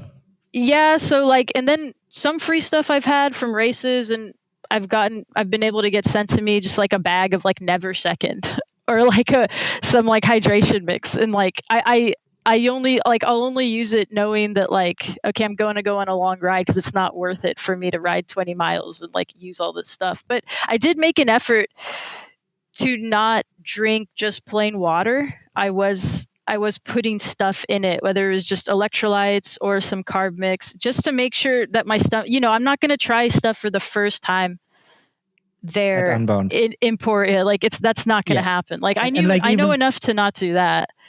Even like the 100-mile version of Unbound, if you don't get the carbs in there, you're just dead in the end. Yeah, and and I take the advice from pro, like when people say, "Oh, what they say has nothing to do with me." It's like, well, no, I want to optimize what I'm within my capabilities to do. So when they say it's an eating competition, I absorb that and I'm like, okay, I'm going to keep eating. And I did. During my race, I ate almost constantly. and it helped. Did you have did you have a target number of grams per hour that you hit? No, we did not go that far. Okay. I was just making sure that to eat, like, I want to say like every half hour at least, to eat something. Mm-hmm. No, we weren't getting into the calories, grams per hour. No, I wasn't in that headspace yet. I was still pretty normie coded as far as all that went. I can tell you, I don't know if you happen to know the not the Chris Miller, the Narrow show. Oh yeah, those Aussie Yeah, assholes. exactly. Yeah. Well, Yeah, no, I know him. I know him. Yeah. One of these guys, Jesse, he is an advocate for just plain sugar. And Yeah. when I started taking like the high carb movement thing seriously, I ordered like bulks of maltodextrin and fructose from Amazon, got them shipped to the house, mixed it. And recently I've just switched to sugar, which is like the most bang for the buck that you can get. It's almost a perfect ratio. Like the thing people advocate nowadays is this 1 to 0.8 thing. And sugar is 1-to-1, essentially glucose to fructose. So that would be my tip if you want to take it to the next level. Try if your stomach can handle plain sugar dissolved in water. It's effective, it's cheap, it gets the job done. So I converted to this. Yeah, so no, a friend of mine rides like that, and I've had some of his drink before, and yeah, it's fine. Like with like some lime juice squeezed in. Bit sweeter than the other stuff. So taste wise, I prefer the other, but yeah. So we were, he was putting like squeezing limes into it, lemons or limes, I can't remember now, but that helped. And actually, that's what I did with this big bag of Never Second that I was given for free that I've had for months, and I'm still going through it because I'm not doing like the high ratio mix or anything, but like I squeeze lime juice in it just because like it helps with the taste. So you did more riding and then even did some gut training. Then you're traveling to Emporia. I think in a conversation we had online, you mentioned that it's like what, an 11-hour ride for you? 11-hour drive, and what day do you arrive in Emporia? Champs. So yeah, we got there Tuesday night. So we spent all of Tuesday driving, and it was my dad pretty much did all the driving, like absolute warrior. Of course, in Texas, we're used to driving long distances to get anywhere. To get from city to city is always quite far, or even like driving an hour and a half to go ride a specific gravel course is like not at all unheard of where I live. And so yeah, we got to Emporia. We weren't staying in the town proper because I mean it's an I mean, I don't know, I guess every other house is just like, you know, the Trek Driftless house, the Stan's house, the Chamois Butter house, the Pa house. Pa has like 5 houses. The Ventum house. I could go on and on. The Specialized house, bunch of Specialized houses, but that's where all the town gets quite hitter coded. Never having been in Texas myself. No, I have been in Texas. I haven't been to Unbound myself, but in Texas, actually, I went to the South by Southwest in Austin, and I pretty much imagine that Emporia, of course, much smaller than this, is exactly like Austin is during South by Southwest. So all brands are there, all houses are taken over by companies, and the race. That's kind of the vibe you're describing. Yeah. And when does it start? So you arrive on Tuesday, race day Saturday, and everybody, all brands are already there. Is the expo open as well? No, the expo opened on Thursday. So Wednesday was the main pre-ride day for me because I knew that I was there to ride in a race, and I was there to ride a century, and I was there to have this amazing gravel experience and do the whole Super Bowl mecca of gravel that I've been wanting to do for years. Just this is the first year where it's all lined up for me to be able to go and have my parents come and support me and all that. So I knew that's why I was there, but I also knew that I wanted to try to explore to see what I could do with this account and see how activated I could truly get with it. So the expo I knew was Thursday and Friday. So Wednesday I took the time to pre-ride. It was very muddy. I don't know if you saw, but like the early narratives coming out were the mud. And so I rode. I'm not super experienced in mud riding, to be honest. That's not really like that peanut butter mud is not really a thing anywhere I've ridden in Texas. And so we go out there. My parents took their bikes too. And so my dad was riding with me, and we ride on a sort of regular dirt road, and then we turn onto one of those MMRs, those minimum maintenance roads, which is kind of like a thing, a Flint Hills thing, an Unbound thing, the MMRs as they call them. And it was just that peanut butter mud, and it just stopped us in our tracks. And we had our paint sticks, but then it was just, I was like, well, I'm not going to destroy my bike. So then we just turned off and just like got all the mud out and then rode on the main road. So I rode a total of like a mile and a half of the actual course on the Wednesday. And then I was like, okay, well, here's my pre-ride. But I still wanted to like move my legs. So we went back into the town, went to the like one of the few coffee shops in the town where like the line was just like, it was like, I don't know how many, it was like an hour deep line of just a bunch of Europeans trying to order like flat whites or whatever it is. These like poor like Midwest baristas. But yeah, no, so like get the coffees. I was starting minor activations. Like I was meeting people, running into a few people. I ran into the fantasy gravel guys. I assume you know them, or like they were super nice. Yeah, not personally, but I of course know what they are doing. So I ran into those guys. Yeah, and then I was like, well, I think and then I was hearing from people. They're like, well, the first like 20 miles of the course is like tame. So then I went out and then we rode like in out and back of the first 10 miles or something like that. My dad and I rode it together. And yeah, that was awesome. Super fast. It was completely different than this minimum. That's what, I mean, that was the huge thing about the course for me. Well, I can get into that later, but yeah, so that was the Wednesday. We were staying like a bit outside of town at this campground in this cabin. And a great thing too about having my parents was just like we had groceries and everything, and my mom was cooking. So we were eating real food, not just like eating out at restaurants and like pub food, which like, or microwave food, just like a lot of people are eating in hotels and stuff. And so, yeah. And just logistically, grilling. how far ahead of time did you book and have to book something to get a decent space around? So we booked this. The thing is that it was a bit of a drive. It was like half an hour outside of, but we booked it when I found out I got in, is when we booked it. Now I know people book it, like people are booking stuff right now, is what I've heard. They're already like, oh yeah, we already got our house for next year. And I'm like, you don't even know if you got in, but I guess it doesn't matter. I mean, if you're a brand or a pro, that doesn't matter. If you're a normie, I guess you just cancel it or something. I don't know.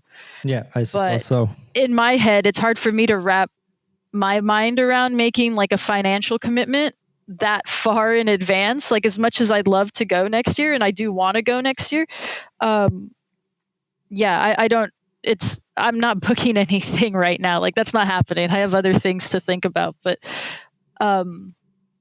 yeah, and then Tuesday or Thursday and Friday was just spent mostly pretty much just activating.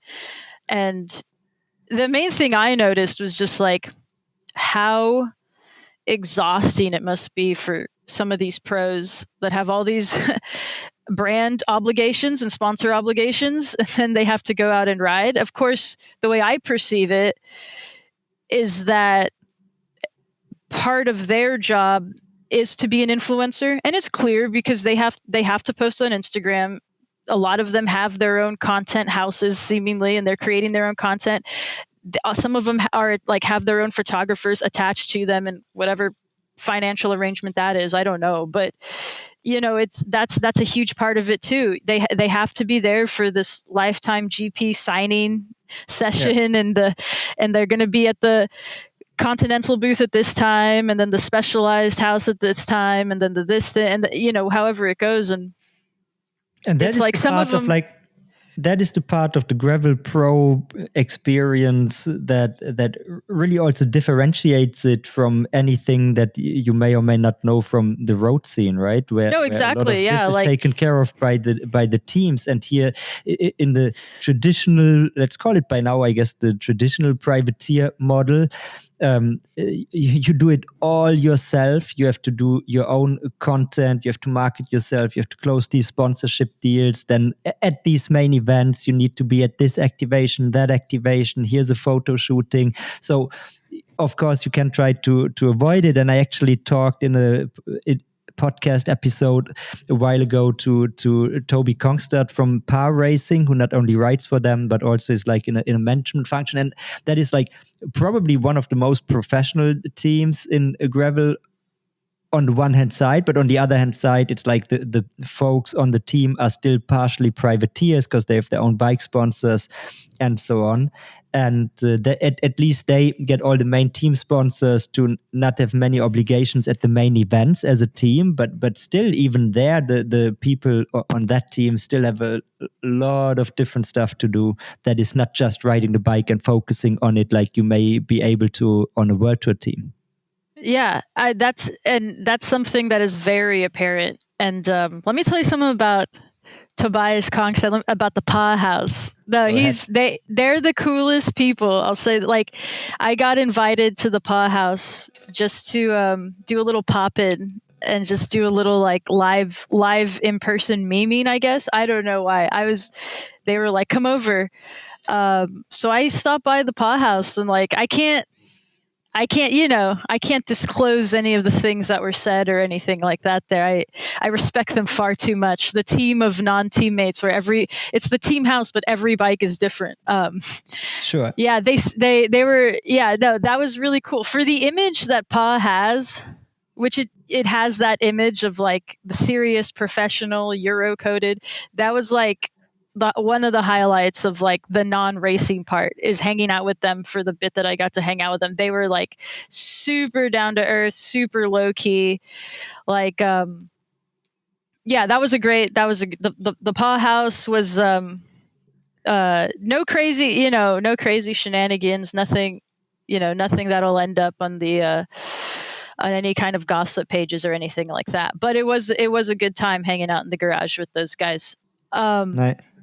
So it's fair to say that Par Racing got Holy Spirit of Gravel pilled, no?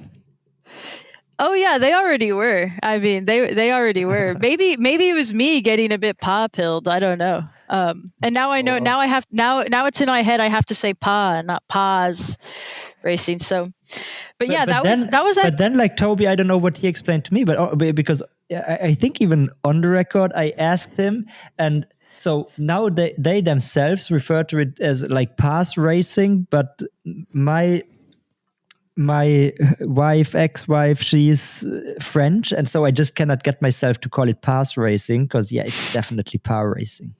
Oh, now it's switched back to Paz. Okay, whatever. I don't know. Yeah. A friend of mine.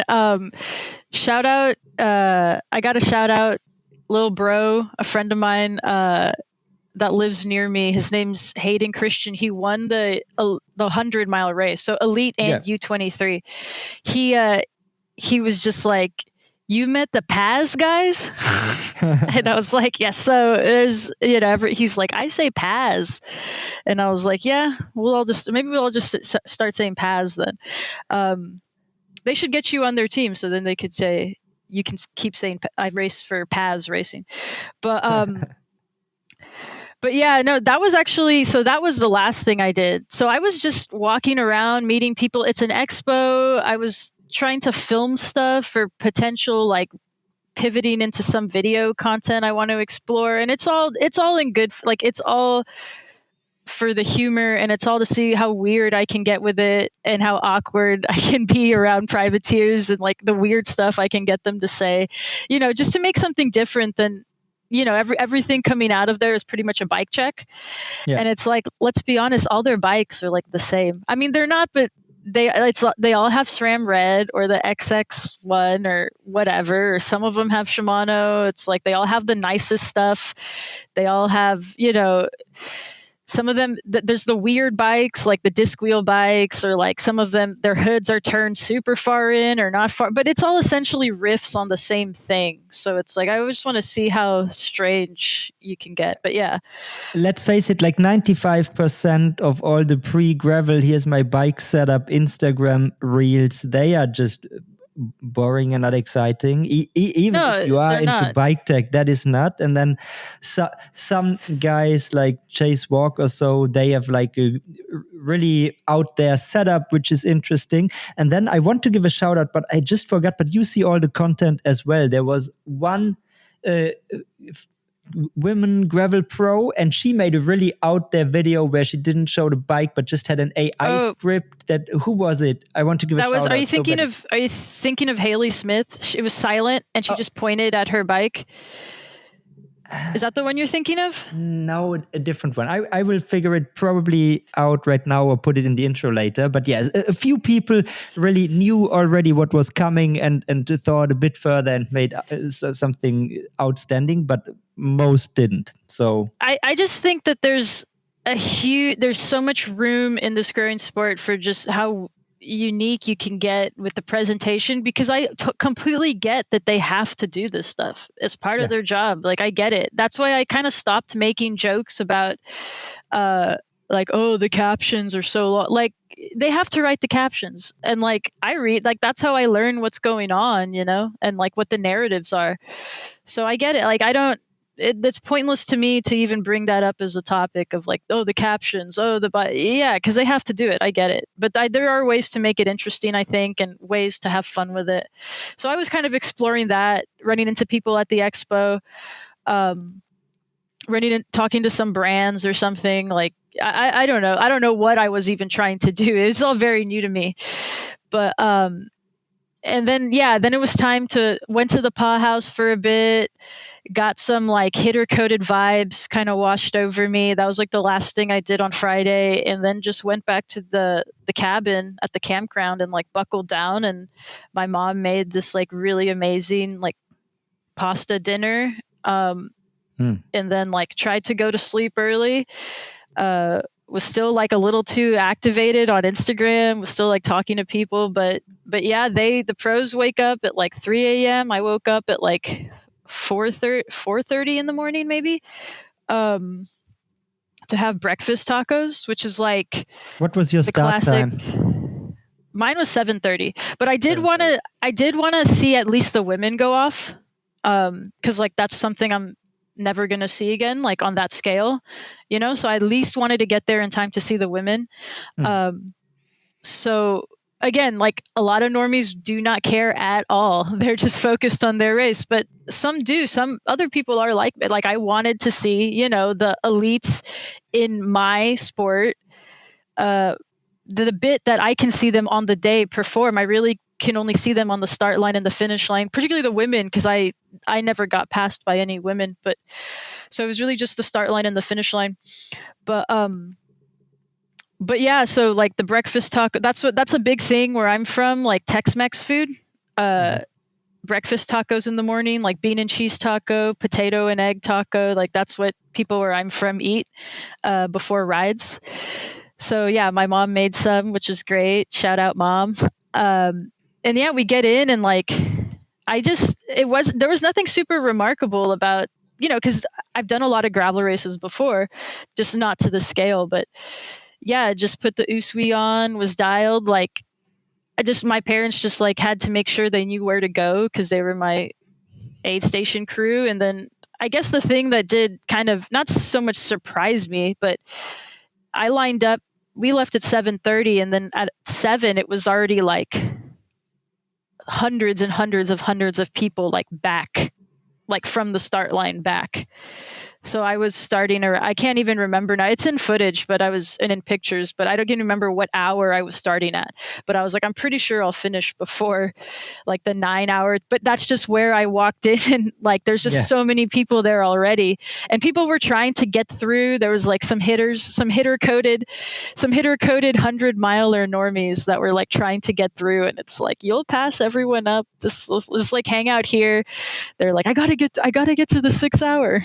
What you mentioned is like, I wasn't aware that they do it at Unbound now, like they apparently do at marathons, that you have like these start brackets with like finishing times, which I suppose makes a lot of sense if you sort yourself in the right bracket.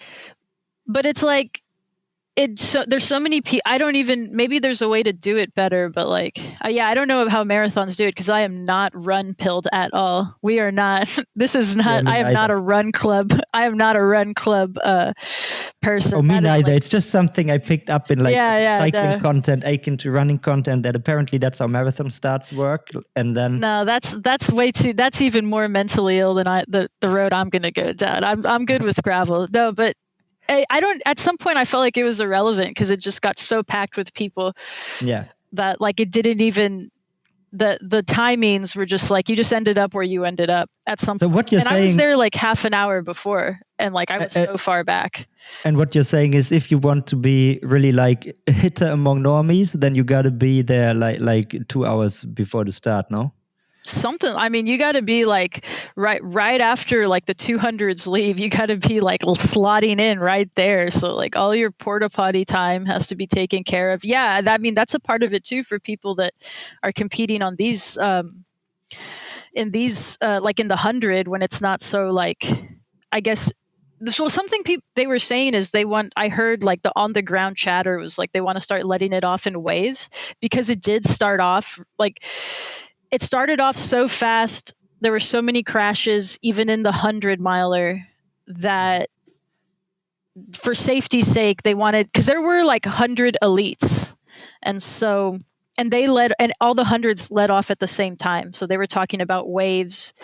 And I think it's cool that there's 100 elites. Like I think that I don't think there's anything wrong with. And this is me just as a consumer, so someone that's just a fan of the sport. Like I think the XL is cool. Like there was heavy hitters in the XL, and then obviously the 200 is the big show. But like I don't see why it's a bad thing to have more attention on the 100 and have like the 100 elites. I guess kind of like how Traka does it. Like the talents kind of divided between the different distances. Like they haven't fully settled on like the 360 or the 200 being the like the quote unquote main one. But yeah, so And the look, 100 all led off at the same time, but there were elites at the front. I mean, if we talk about the Unbound 100, right? You have like multiple times winner Lauren Stevens, who just got second in the road national championships in the US. So she won it multiple times this year. She was for a long time in the elite group at the 200.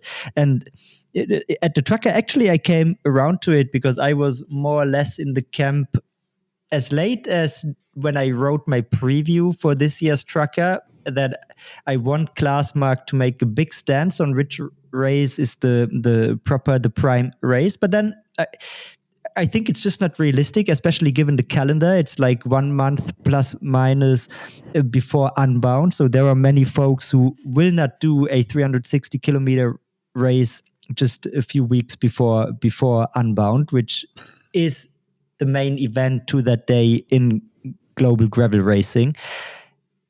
And yeah, I mean, even like from a marketing business standpoint, it kind of, if you create like a second asset that you can market, sell sponsorship around and so on, then why wouldn't Lifetime at some point decide to give a bit more spotlight to the 100 as well? Yeah, Even though I there are think downsides to it as well. yeah, I think it's I mean like this sport has existed for like 10 minutes. And so it's like ever changing. It's so interesting, but I do think that like I think there's a world in where like the 100 can't just be like the little brother race that you then graduate up to. Like there can be a strategy and a whole field around that one that is elite, that is hitter. You know, I think that would be really cool. I don't think that would hurt the 200 at all. And I don't think more attention on the 350 would hurt anything either. It's like each race has its own story. I mean, so many people told me, I mean, not so, a few people told me that they were like, this is your first century. And it's like I said earlier, just logistically made the most sense for me for this to be my first century, like having like a proper aid station and like, you know, just having it be in an organized sense rather than me having to go out the motivation to ride 100 miles just like wasn't going to happen. So I was like, yeah, people were like, this is a crazy first century that you picked. And I was like, I mean, I wasn't going to, no offense to at all to anyone doing like a 25 miler or 50 miler, but like I was not going to ride or drive and bring my parents out and spend this money to ride 50 miles in Kansas. Like I had to do the 100. And I wanted it to be part of the sport, and why I love it so much is just like it is a challenge. Sometimes even riding 50 Ks on some races are challenges, like in the conditions or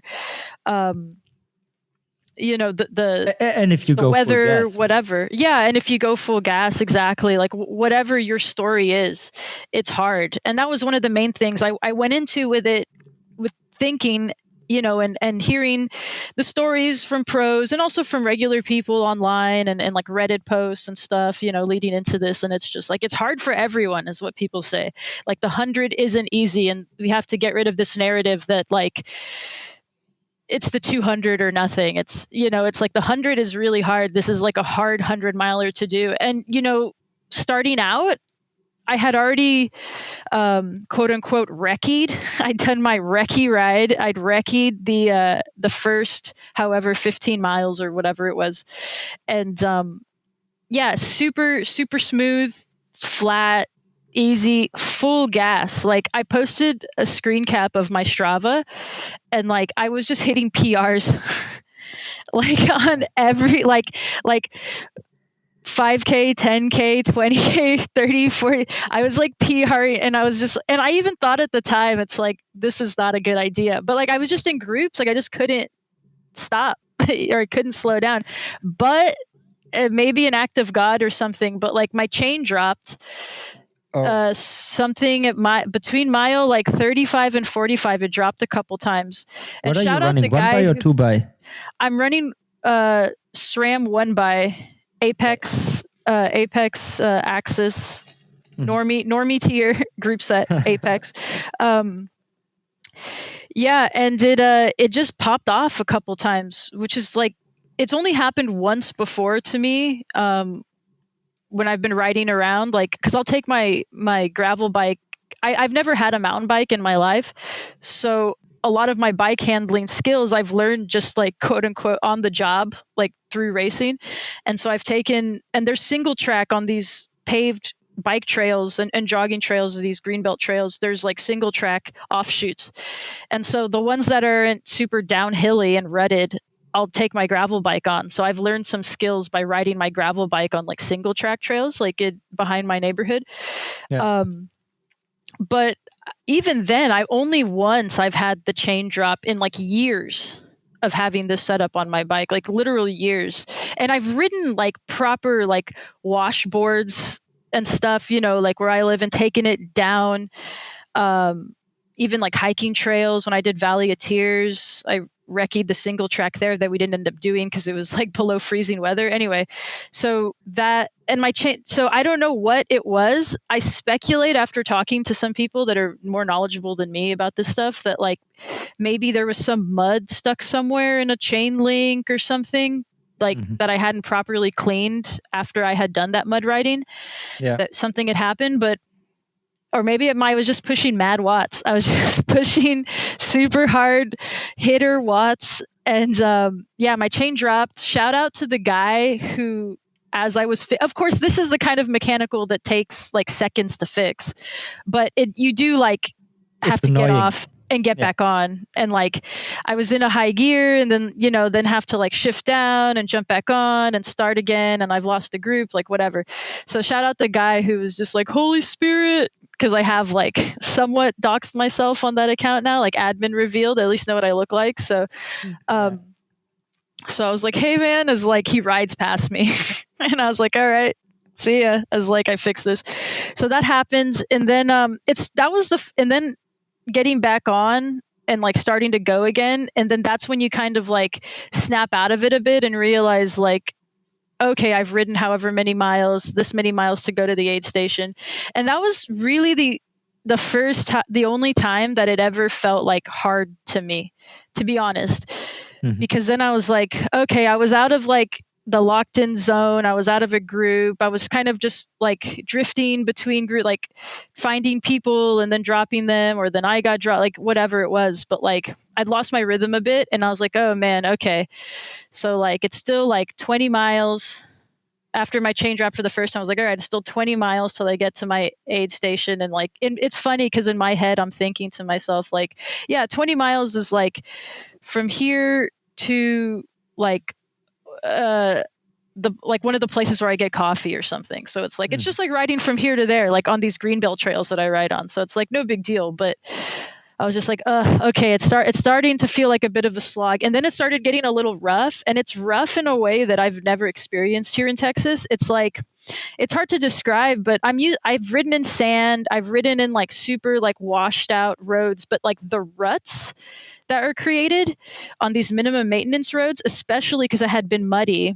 And then all these damn privateer vans, and then all their photographers, and they're driving through the mud, and they create these huge ruts that are like a tire's width. And these are just single lane roads. And then it was really sunny on the Thursday and Friday, and so then it gets baked in. So then it's like inches high.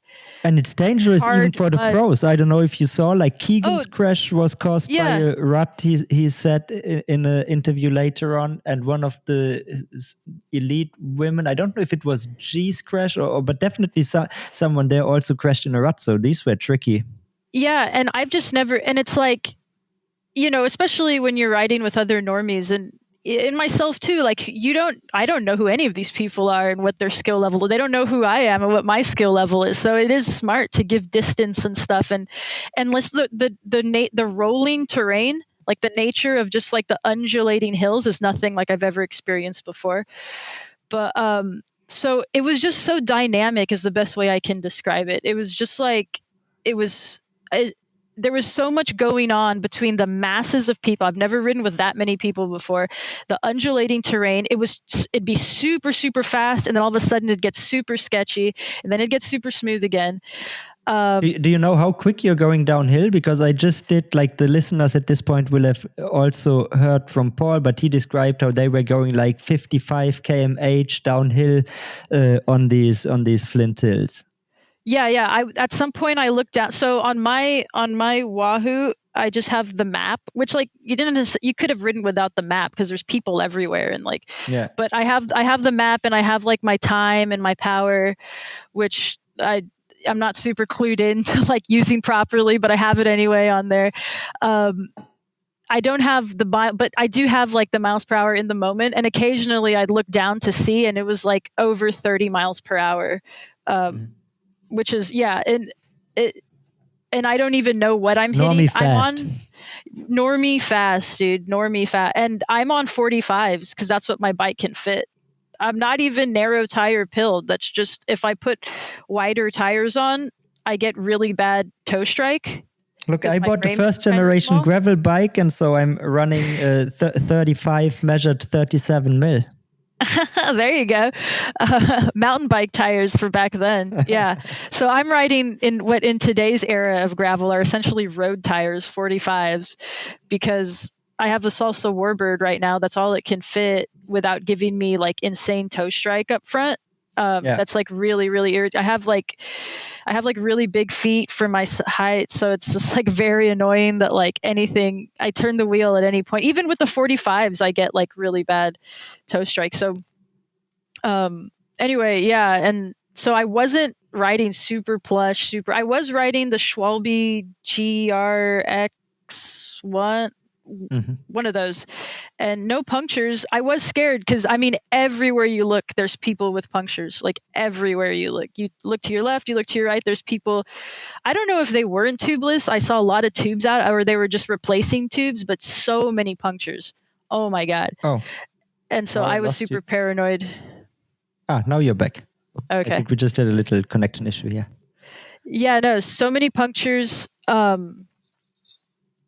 But I was fine. No crashes, no punctures on my end. I got a little nervous because I didn't want the chain drop to keep happening. Like that was kind of stressing me out. So I wasn't fully sending it on parts. But like, not that I like have the skills to fully send it anyway. But I was being a little like I was holding back a little bit because I didn't want the chain to keep dropping. And then I get into the aid station, and it's really cool because my parents had set it up so well that my dad told me later that people around them were asking like how many riders they have and like what their team is called.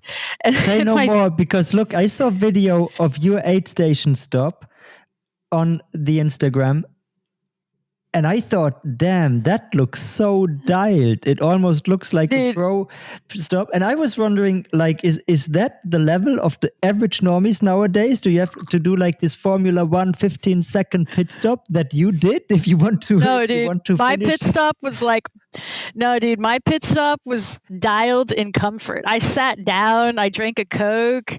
The main thing too is I heard was like, if you're not used to eating all this slime crap, it was like have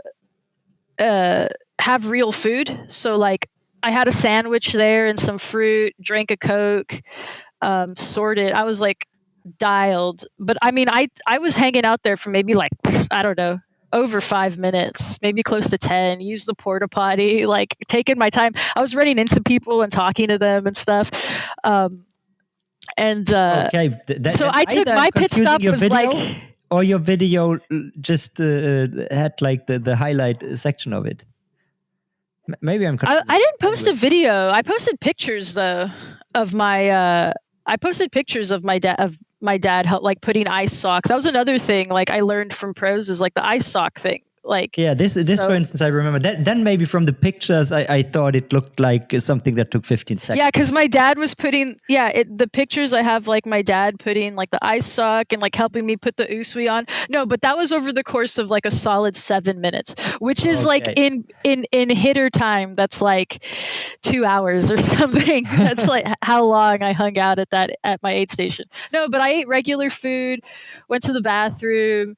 I had my Shocks headphones that I don't wear all the time when I ride because I really don't like being like not aware of my surroundings at all times. Yeah, likewise. But, so I didn't have them for the first because I knew there would just be so much going on, and so I didn't have them. But I thought it'll be if it's strung out and I'm kind of out there alone cooking. It'd be nice to have some music or something. So I took them for that, and I always have the volume really low. So I took those out, and then it was funny because I'm finally leaving the aid station because now I've met not only the pros but like their teams, like their mechanics and their like social media people, their photographers. So there is like I called it like hitter row. So there is like towards the end of the aid station, and this would be the second aid station for them, but it was the only one for me. And so they're waiting for their guys to come through, and they're all set up, and I was riding through and they were all just like, holy, what's up, do you need anything? And I was just like, that was cool, but I was just like I was like, yeah, where the fuck are my gels? Because I was like, always my joke is like, you get to yell at them and stuff, and you get to get away with it. And I was like, imagine if I stopped at like the canyon, because they were like, like I was talking to them at the canyon tent, and I was like, imagine if I like was like, yeah, dude, I need some ice socks. So just like took Rosa Closer's ice socks. It's like, sorry that you took your gels and your ice sock. We gave them to the meme account because she came through before you. No, but the second half, it was almost like 2 races. I actually started hitting negative splits in the second half. Like maybe all the heat training like helped me, and I just became like fully activated in the sun. I got faster. I don't know how. And also there was a tailwind definitely, so that's part of it. But I mean, we were just cooking out there, but it was hot. I know that it was objectively hot. For me, it just wasn't that hot. Like I didn't start feeling like overheating or anything. Like I was fine. Just kept eating, kept drinking. Some of the ruts on the second half were like as insane. The terrain was a lot better, but just like you'd go up and immediately go down. And there were only like 4, 5, 6% grades, but like after a while and over and over and over again, it starts feeling like 8, 9, 10% grades. And like you have people unclipping, so you're dodging that. And then at some point the pro men start coming, maybe around for me, like mile 70 or 80 something. And I think there's a lot of opinions about that, like racing different days, if it ruins the normie race. Like I felt that, in my opinion, from what I witnessed around me, I did think it was handled pretty well. Like there were motos that were coming up and were being like, elite's coming through, elite's coming through. And so everyone kind of instinctively like moves to the right. Yeah. I think and they come at Unbound, it's quite well, or it's quite easily manageable because the roads, for the most part, are pretty wide. There are a few like 2-track sections, right? But there is never like single track or something. Yeah, exactly. Which I know in your races, Euro races, I know in Europe, half those races, I swear to God, are just like paths cut into, or like my joke is always like, oh yeah, they're always like either irrigation ditches or like vineyard roads. Like they're always riding through vineyards, and it's like these are the vineyard roads that like the staff at these vineyards like use to get through, and these are what you guys have to race on because you've had infrastructure for hundreds of years before our country has. So but yeah, like in my opinion, I know people have other opinions on it. For me, it was managed as well as it could be. Like I never felt unsafe. There was one moment, which is kind of funny, where I did kind of like get in John Borstelman's way, but I swear to God, I didn't see him. And he was also on his own. Okay. He was off the back on his own. But anyway, so that's a different story. Him and I will hash it out later. But I swear to God, I looked both ways because I was also, normies are passing each other and we're having to go into the next track over to pass other normies. And then at some point, there's just the pro men are coming through, and then you're realizing, like, knowing you do have to look behind and see that you have a clear line to be able to pass someone.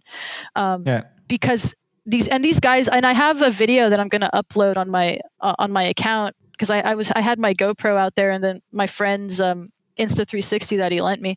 But you do see like they're coming through just like a whole different, I mean, not only faster, but just like all like in a line, like in a proper pace line, and just like a steam engine going through compared to the normies, which is cool. It's cool. I think it's cool to see that. I understand that they want their separate day, and I get it. And it is easier on all levels. I don't know how much easier it is to organize something like that from Lifetime to get to, because the other thing and also is I think that is one of the things that definitely differentiates gravel from road racing, where you don't have it. I mean, you have these Grand Fondos on the road, which can be very big, and there are Grand Fondo pros, but they are by far, they are not as cool as gravel pros. And Grand Fondo pros. Oh my God. I'm going to have to start a Grand Fondo pro meme account then to roast these guys. Growth. #growth. Yeah. No, but it's definitely part of the experience that is cool. Unless I talked about it when we recapped the hills, which was this crazy mud fest in Italy, and I did it, and like I was lucky because the pro women who started after the men came by me in a pretty wide section. But this wide section, and I was aware from my recon, ended in a small, super steep single track thing. And yeah, that was mayhem. And it's not cool if you are aware that they are going to come at some point and you're in single track. That is scary because you don't want to influence their race, or at least I don't want to. But in of course. Unbound, it's cool. And then the experience you describe, I think it's really, it's charming. It's part of the vibe.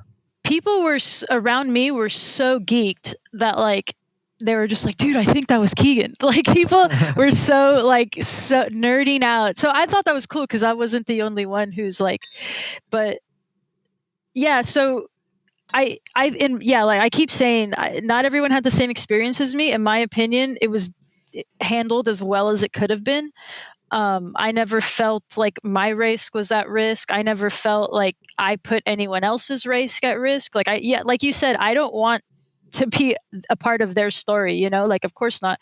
The other thing that was cool that I haven't heard people mention, because this is not a thing in Texas races really, except maybe at the beginning when you're leaving the town, but all the main, like FM roads, like farm to, like the paved roads that go from like town to town that we're crossing, we never like ride on them, but we're crossing them. They were all protected. Like they all had, I think some of them might have had locals, but they all had like police protection.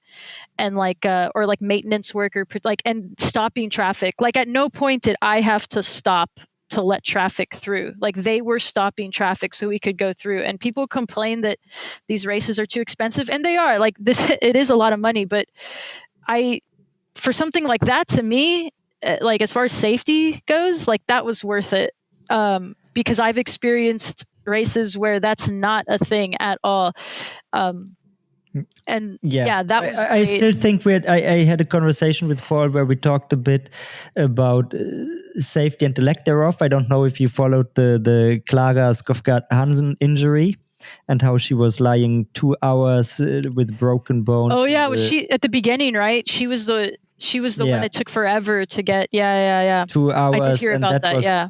And that is something we talked a bit about, but that is like and something that I said to Paul, people will have heard it by now if they listen to this, but like if you are a normie, the same can happen to you, and then you're lying there and you need to wait 2 hours for an ambulance, and that doesn't work. But yeah, it's definitely good the road that they closed the road.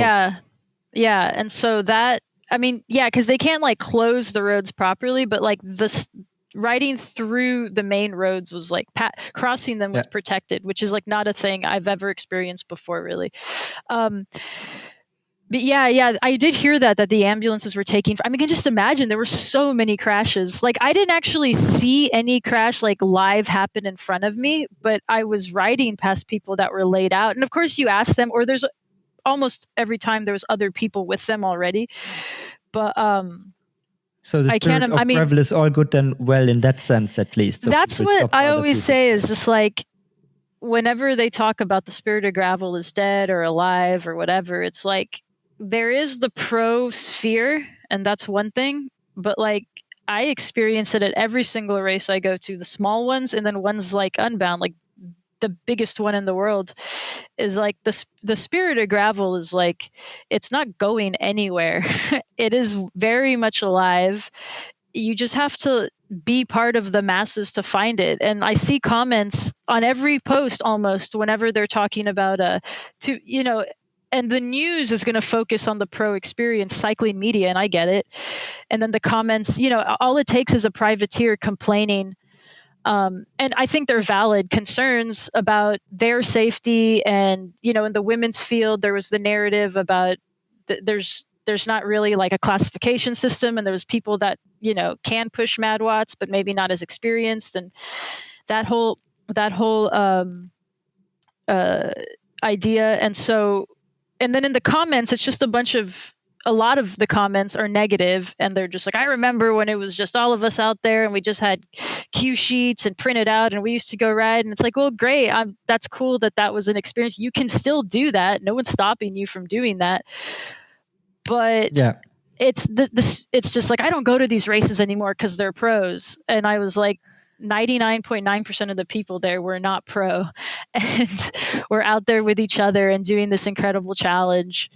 And I guess that's pretty unique to the US experience, though, right? Because over here, we had some gravel events since a long time, but really competitive racing is rather new. And it definitely started much later, not in the same grassroots sense than what we had. Yeah, I think the perception for me, being on the outside looking in at the Euro scene, is I always joke about, like, do normies even show up? Because you never see them in any of the media or anything. And I don't even know. It's like, I don't know. I mean, but also Europeans, just by their very nature, are going to look more hitter coated. Like, do you have dads out there wearing like their like Wyoming state race jersey, and they're all kind of like big dudes out there and just like pushing dad watts, riding super hard gears, slow cadence, and like huge, they're not wearing Usuis, they're wearing like big backpacks of like 5 liters of water. Like, great guy. They'll never ask you to pull. You can always ride behind them for as long as you want. Okay, I know this from experience, but it's just like, I don't know. I never see them at European races. Well, whereas in my home races, they make up like the majority of who rides. I agree, and I think it is a problem that or an issue, at least over here in the European scene. I mean, there are a few races who really also attract people in the thousands to the start list. So maybe it's not that big of a problem. But what I perceive and what I really liked when I initially got into gravel is also that these were events where you had the pro people, the early pro people, but also you heard about these organizations like All Buddies on Bikes, and you have women specific groups, and you really see in the content even that was very well done by the organizers as well, because they highlighted that all the people can do these events, and yes, the pros, they race it and they do it fast, but it's also just an option to do it super normie coded as a personal challenge where you just want to finish and maybe finish in a goal time, and it is, and you have a great day out on the bike, and whether you do 200 miles or 25 miles doesn't really matter. And that is, in, as you say, in grassroots US gravel, it's deeply ingrained, and it's a certain aesthetic, right? Like people said, the spirit of gravel died when we didn't do it in flannel shirts anymore. And I think if you market this and if you tell the story of gravel only with the pros and not with the normies, then then we are losing something, and it loses the appeal that it initially had. And I think organizers who are not in the States can probably think about it a bit differently than they probably do in the road context, because it's a different audience. And I think that made it popular, that it was not like road racing where like if you go to a Gran Fondo here, it's quote unquote hitter coded for anybody, because everybody is like watching the Tour de France and wants to look like riders in the pro peloton. And I think gravel is different, and the stories need to be told, which is one of the reasons why I was so keen to have you on here. Yeah, I hear the Grand Fondos in Europe. Like, you hear every different language, like, arguing with each other, and it's just like, this is just a Grand Fondo. Like, we're technically not even being timed or something. And then you hear Germans shouting at Italians and Belgians shouting at French or something. I don't know. That's just what I've heard. That's what I've heard. Yeah, no, and it was like an observation of the friend that I went to the hills with. We did like this. There was one official pre-con ride activated by some kind of brand, and there he told me the story later on. He saw one woman who didn't look hitter coded, and she ended up not even going with the group because apparently she was scared away, but also nobody was there to take care of her. And I was really sad by this, because I figured that is like watch a Mid-South recap video and they highlight everyone who is doing it and having fun out there. And that is, I believe, how it should be, and which also for the organizers can be one of the big differentiators. Yeah, I think I still maintain, like, especially, and yet hearing that from like the European perspective, it's just like what we have going is really special. And so I think it's like, it's so lame to, I do think the people that are super critical in comment sections of like the pros are ruining everything just don't actually go to races, because if you did, you'd see like the actual spirit everywhere. Like, so many people's, like, I mean, some dreams were shattered through mechanicals or injuries, but so many were like made. Like, it was my dream to go, and then to be able to do the century that I've just yet, for all this time I've been riding bikes, I've never gotten around to doing, and it just like all the positivity. You're never alone. Like, even if you're alone, you never really are.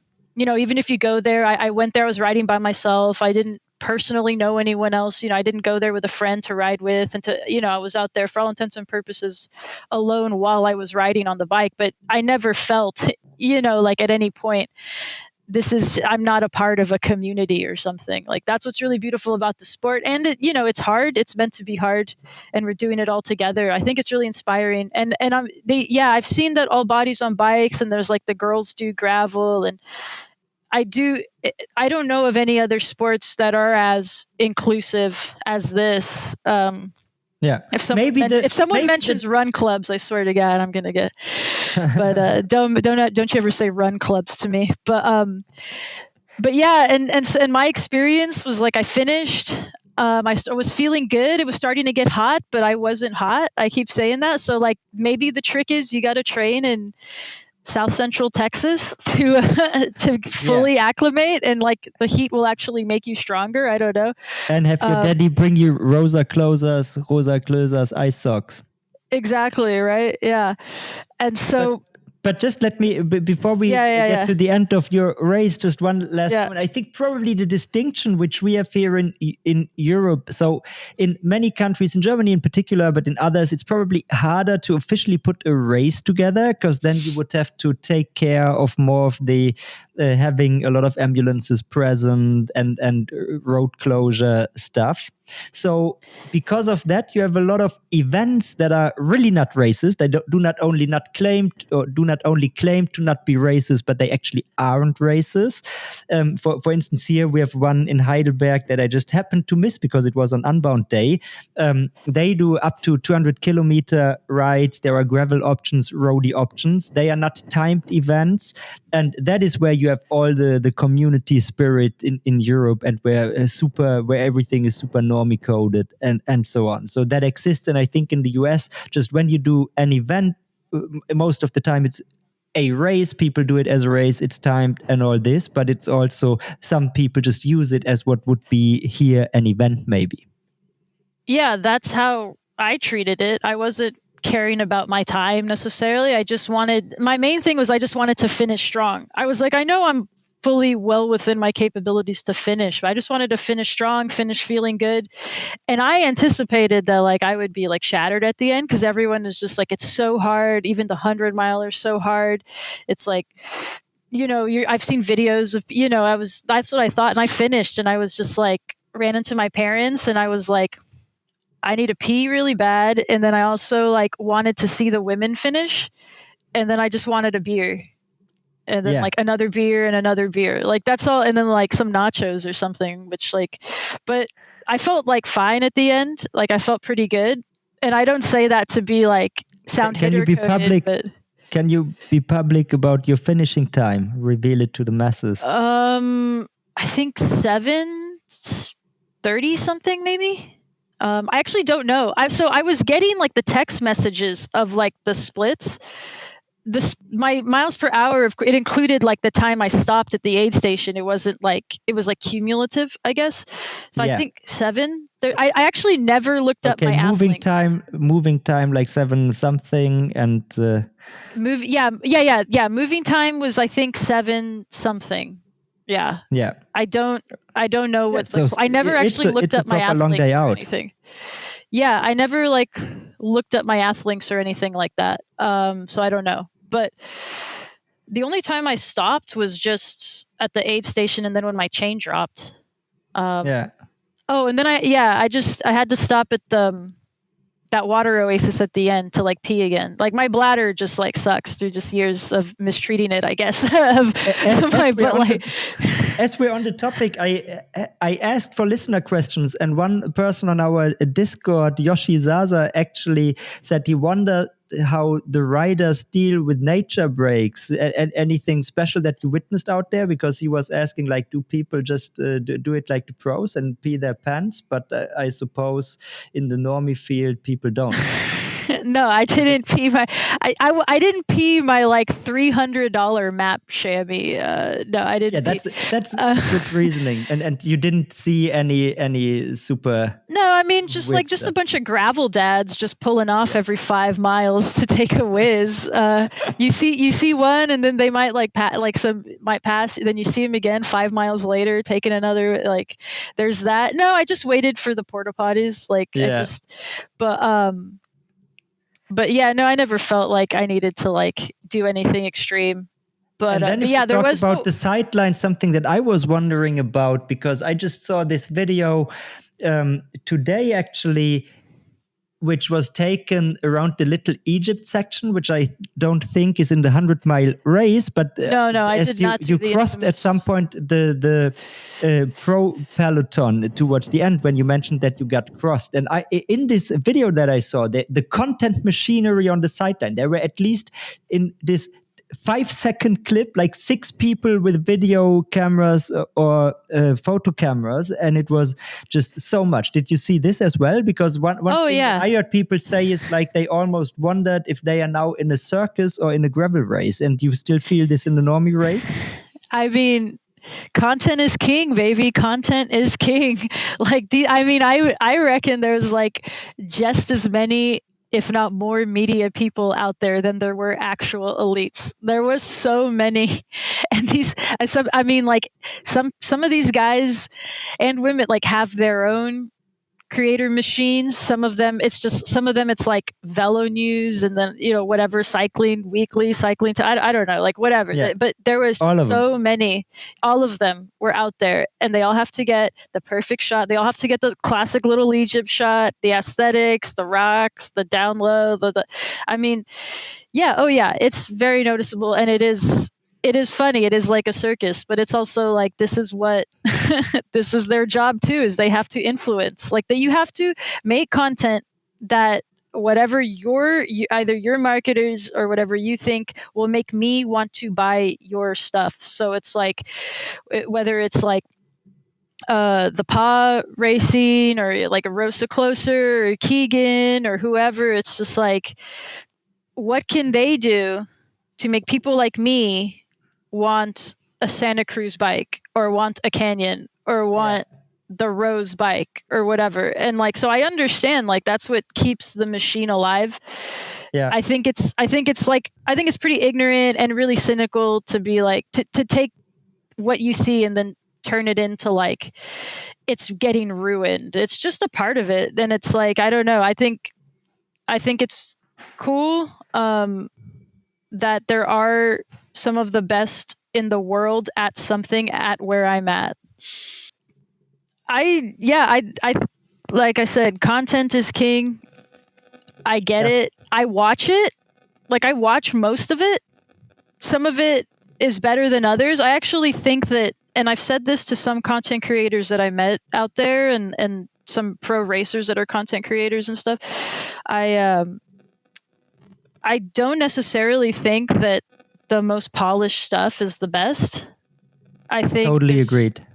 There's storytellers out there that don't have the coolest cameras clearly, and like the best transitions and the best, you can tell they're not super experienced in production, but they're able to tell stories, I think, are really good. And as we alluded to before, by the way, so not to forget the shout out, I just found out in the meantime, Maddie Nutty to me had like the best and most entertaining preview.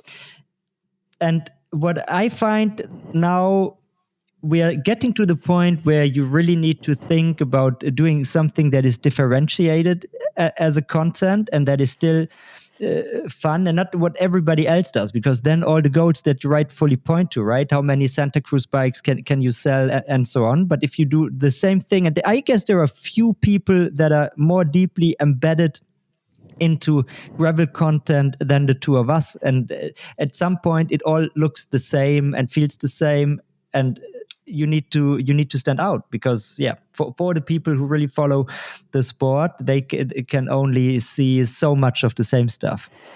I think Maddie Nutt is like she's one of my favorite content creators on that side of it. And like, she doesn't have the most polished videos, and that's fine. It doesn't take away from just like how entertaining it is, and just to see, and like the ability to show me what it's like to race in Europe or Africa, or I watched her video that she put together really quickly about her weekend in Emporia,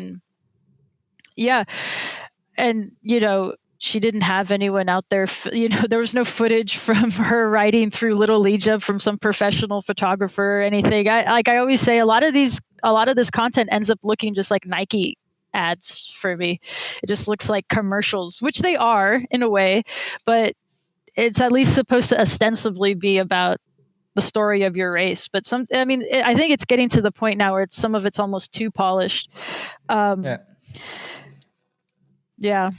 Couldn't agree more. So now you had like a week plus minus to digest what you experienced. What is your take your rating of the Unbound experience? Is it overrated, properly rated, underrated? For me, I think it's properly rated. I cannot in good conscience call it overrated. I get that why people do, but because it is a huge to do and it is quite expensive for like the average normie. But for me, as like I see this as like I'm not financially unless like I work out some deals with people, I guess, and I'm able to take this account to something more than like, yeah, maybe you'll be seeing me. You'll at some point, people. I made the joke. I was just like, yeah, you'll just be like, why is she posting about Ventum bikes all the time? All of a sudden, what happened to this account? But no, I mean, it's just not. It's not financially viable to me to like go to Unbound every single year or something like that. So for me, I don't know that I'm going to, as of right now, I don't know that I'm going to go next year. So I think this is properly rated, in some ways, even underrated, because people do like to undersell, I think, like how big a deal this is, because it's like, oh, Unbound, it's all corporate now, which it is, but it's all corporate and it's lost the spirit and this and that. And like, it is all corporate, and it is super heavy on the brand activations and a lot of attention on the pros. But I did see the chopper at one point. The chopper was it was like around me. I got it on the Insta360. The chopper was over me at some point. So I don't know if they were like getting some normie pilled content or something there, but I did see the chopper, around maybe my chain dropped and they wanted to get some good like, haha, the meme account got a freak mechanical. I don't know. But yeah, I only really have positive things to say about it. It was great. I feel like very lucky that I had no real mechanicals and I didn't crash. I didn't experience any of any drama in my race. Very blessed, but yeah, it was everything that I came to do. I came to activate. I came to like meet people and connect, because I don't like my social circle back here in Texas is like not full of cyclists. Like most of my friends, yeah, they have bikes maybe, but they're not like cyclists, and this is kind of like my thing. And not following 300 people from the gravel scene on Instagram. Exactly. They are not, like I went out last night with some friends to get beer and had a few drinks, and they were just like, whoa, you rode 100 miles? And it's just like, yeah, and that's the story. It's just like, you're in Kent, like, what was it like? And these are people that aren't clued in. And to just be able to say, like, I did it, it was like a dream of mine. Like, I can't say it was a childhood dream. This has existed for this race has existed for however long. I've known about it for a few years, but since I've known about it, I was like, I have to experience this one day. And I did. And I got to meet a lot of people who, in my mind, are I don't think it's too much to say like my heroes, like these are the people, it's a hobby for me, but the people, the elites in my hobby that I do admire, and I do think are cool. And especially like for me, the women, like I said, I've been saying this, but like, man, if I was a teenager now or a kid now, or this existed when I was a kid, like who knows, I would have started racing, because I just would have been exposed to the professional side of women doing the sport that I like, which I never saw any women riding bikes professionally till like very, very recently, like the last few years. So I have to rate it. Yeah, like it's not, I cannot call it overrated. Like I had a great time, and it gave me the platform to, not even anything to do with content, but it gave me the space to have this adventure and to take on this challenge and like put myself out there. And it's a risk, is like very like real possibility I wouldn't finish, and it would be like a complete, just like an unfortunate experience and all this money and time. But like I went out there, I did my thing. Yeah, I'm really happy with it. Yeah, which also have been stories that have been told, I guess, this year, but in the mud year in particular, where so many people broke their bike after a few miles in, and then had to spend thousands of dollars or euros or whatever to repair their bike. But I guess that goes for all gravel races in bad conditions. Yeah, that's happened to me racing here in Texas. Like the instead of mud, our dirt turns into this like silt that Okay. will completely shred your brake pads. Mhm. And if you don't have like the mountain bike style ones, like if you have like the normal brake pads, like it'll completely shred them front and rear off your bike. It'll get everywhere. Like that instead of mud, that's what we have around where I live. Yeah. And I've done those races where your bike is shredded afterwards. And it's just like, and we say, okay, next time, even if we sign up, we're not going because then we have to get new brake pads, new Knew like everything. Yeah. I the mean, the after it the happened to me after the hills, so uh, a decent amount, like not four, but at least three figures that I had to put in the bike again to have it all rideable again. But yeah, that's I yeah, guess and that's how it comes also with the for territory that we pick. comes with the territory. It's like that is an aspect too for like the normie commitment is like this is all out of pocket. Yeah. um uh but yeah, I think even so it is like a choice to go or not go and to like what you want to risk. And yeah, I'm super happy I did it. Like I'd love to do it again. I don't know if I'll do it next year. I'd like to. um I'd like to be like a crew for someone, like someone's support crew, because like I couldn't Ooh. have done it without like even though I did the 100, I only saw my parents once, but even just like having everything so dialed from them was just like I'd love to be part of like do that for someone else. You know, now that I've seen how much it helped me, even though I in the total time I saw them for like 7 minutes or something like that. I don't know, but Yeah. um, Helped yeah, I'd tons. love to help.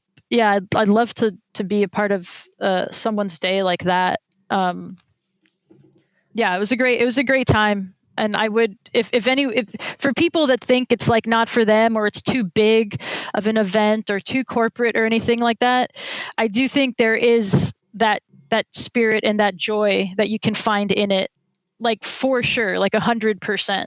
That has nothing to do with the pros and nothing to do with brands.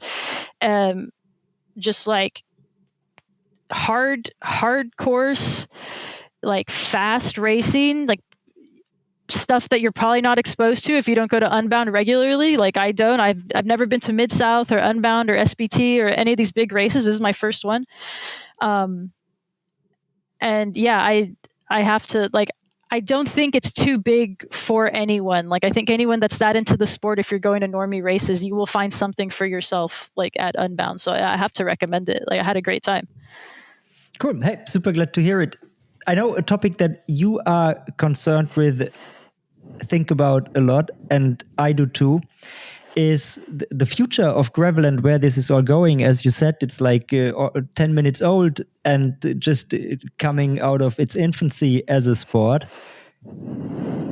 What did you learn about the future of gravel at Unbound? I do think the future, I feel like, is going to go towards like separate days. I feel like the immediate, like very For the literal, like pros and for the pros and like normies, normies. or Yeah, men and I women? do Okay.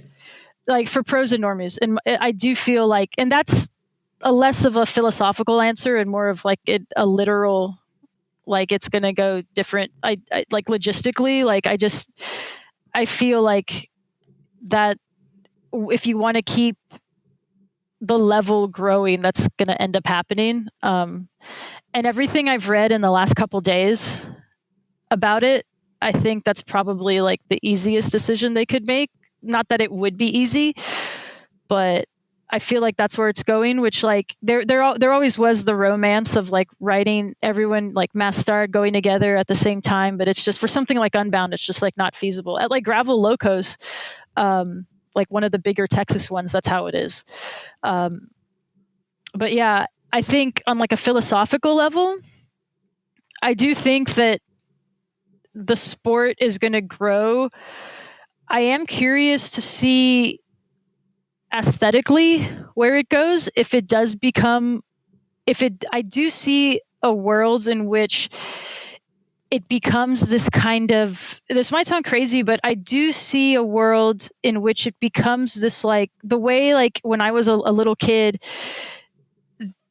like skateboarding and like action sports were like really big when I was a little kid, and it's kind of become more niche now. But I do see a future in which this becomes like a kind of like action sport where it becomes cool in a way that differentiates it from road. And I know that a lot of the critiques come from the mountain bike or road side, and it's like how lame gravel is, because for whatever reason, like they either like the Formula One pit stop, like it's too corporate or like it's not corporate. And like it's funny because people say it's too corporate, but it's also like these people have to fix flats on the side of the road by themselves. There are no team cars.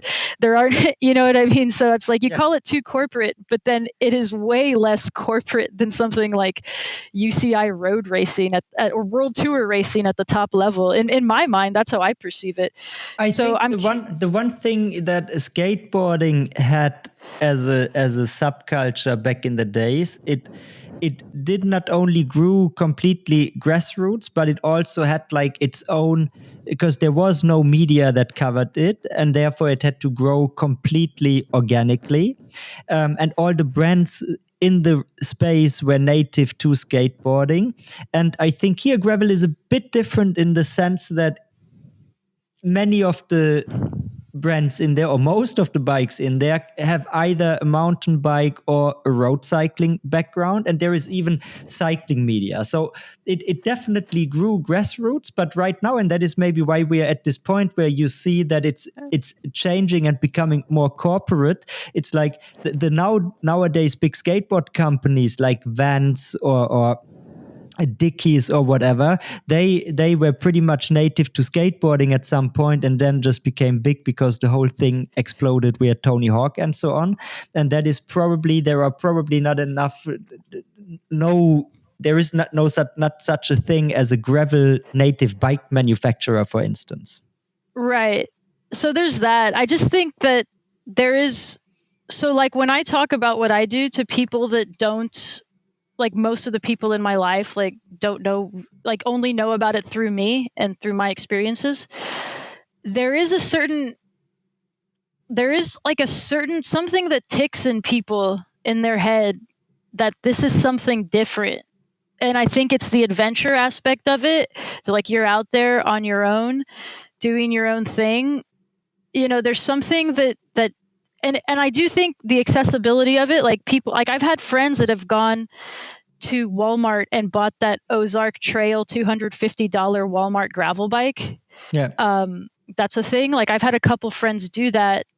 Not necessarily like because of me, but I talk about it. I ride my gravel bike to the coffee shop, like the same bike I rode to like I rode at Unbound. I like ride to just like go hang out with people.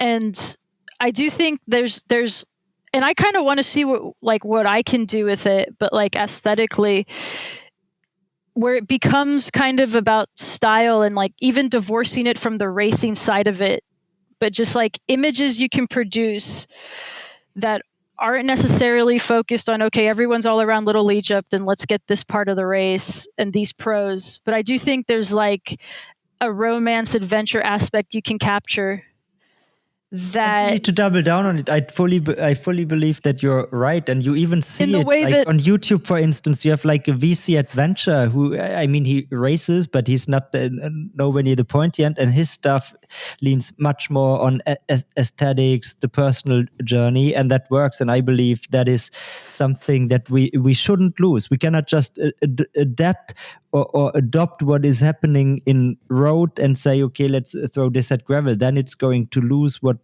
makes it such a convincing thing for the people, why they love it so much, because it's exactly this adventure notion in there, the going outdoors, doing something that is like what you described. You tell your folks who are not into riding, hey, I rode 100 miles and I did it in Kansas, and they are like, wow. Yeah, and so people, especially I think the millennial and the Gen Z age group, it's like, where else do we go to find a real challenge in life and something that challenges us physically, mentally. It's not sorry, but like it's not the run club. I'm just going to keep roasting run clubs, but there's something for everyone in it. And I'm really curious. I do think, and I was talking with a friend actually, like recently, who's a skateboarder and has gotten into gravel. And I need to make more jokes about this, but there is like the fixie punk to gravel pipeline. There is like the skater punk to fixie to gravel pipeline. Like I know I'm not the only person who did this. Like there's something about riding a bike that's not a quote unquote like real proper road bike, and kind of being able to do anything you want with it. And there's cool adventures. Even like I joke, and I have a bunch of GoPro footage that I haven't really done anything with, but I have a lot of like urban gravel stuff of riding through the single track just to get to the coffee shop, going on these crazy stroads, and like, stuff like Safa Brian does, the kind of like very performance oriented side of that. Like people find parallels between his stuff and like skating videos or kind of old school like Red Bull stuff. I do think like we can find something that kind of focuses more on like personal adventure, that imagery, adventure imagery, but it's also accessible. It's not like all Unbound XL Lachlan Morton riding across like Australia or whatever. He like rode it in like 3 days or something insane, like whatever that was. Like I think that's like what I would like to see the future of gravel go, like something that makes it look cool, because people think it's cool when you tell them you did this.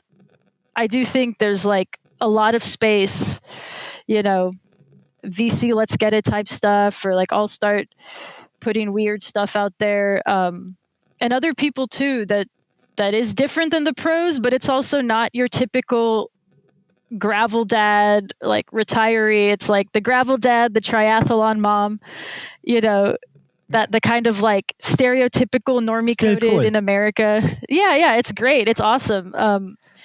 But I do think there's like a way to gear these images toward like a younger generation, because still in the that's normie what I mean. races, you can present it in a cool way without being the pro race, and that is and it's still something that is interesting because it has mass appeal. Yeah, and the age still skews quite high, in terms of like 30s, like mid 30s and up, like even 40s and up, I would say, especially at like the normie races.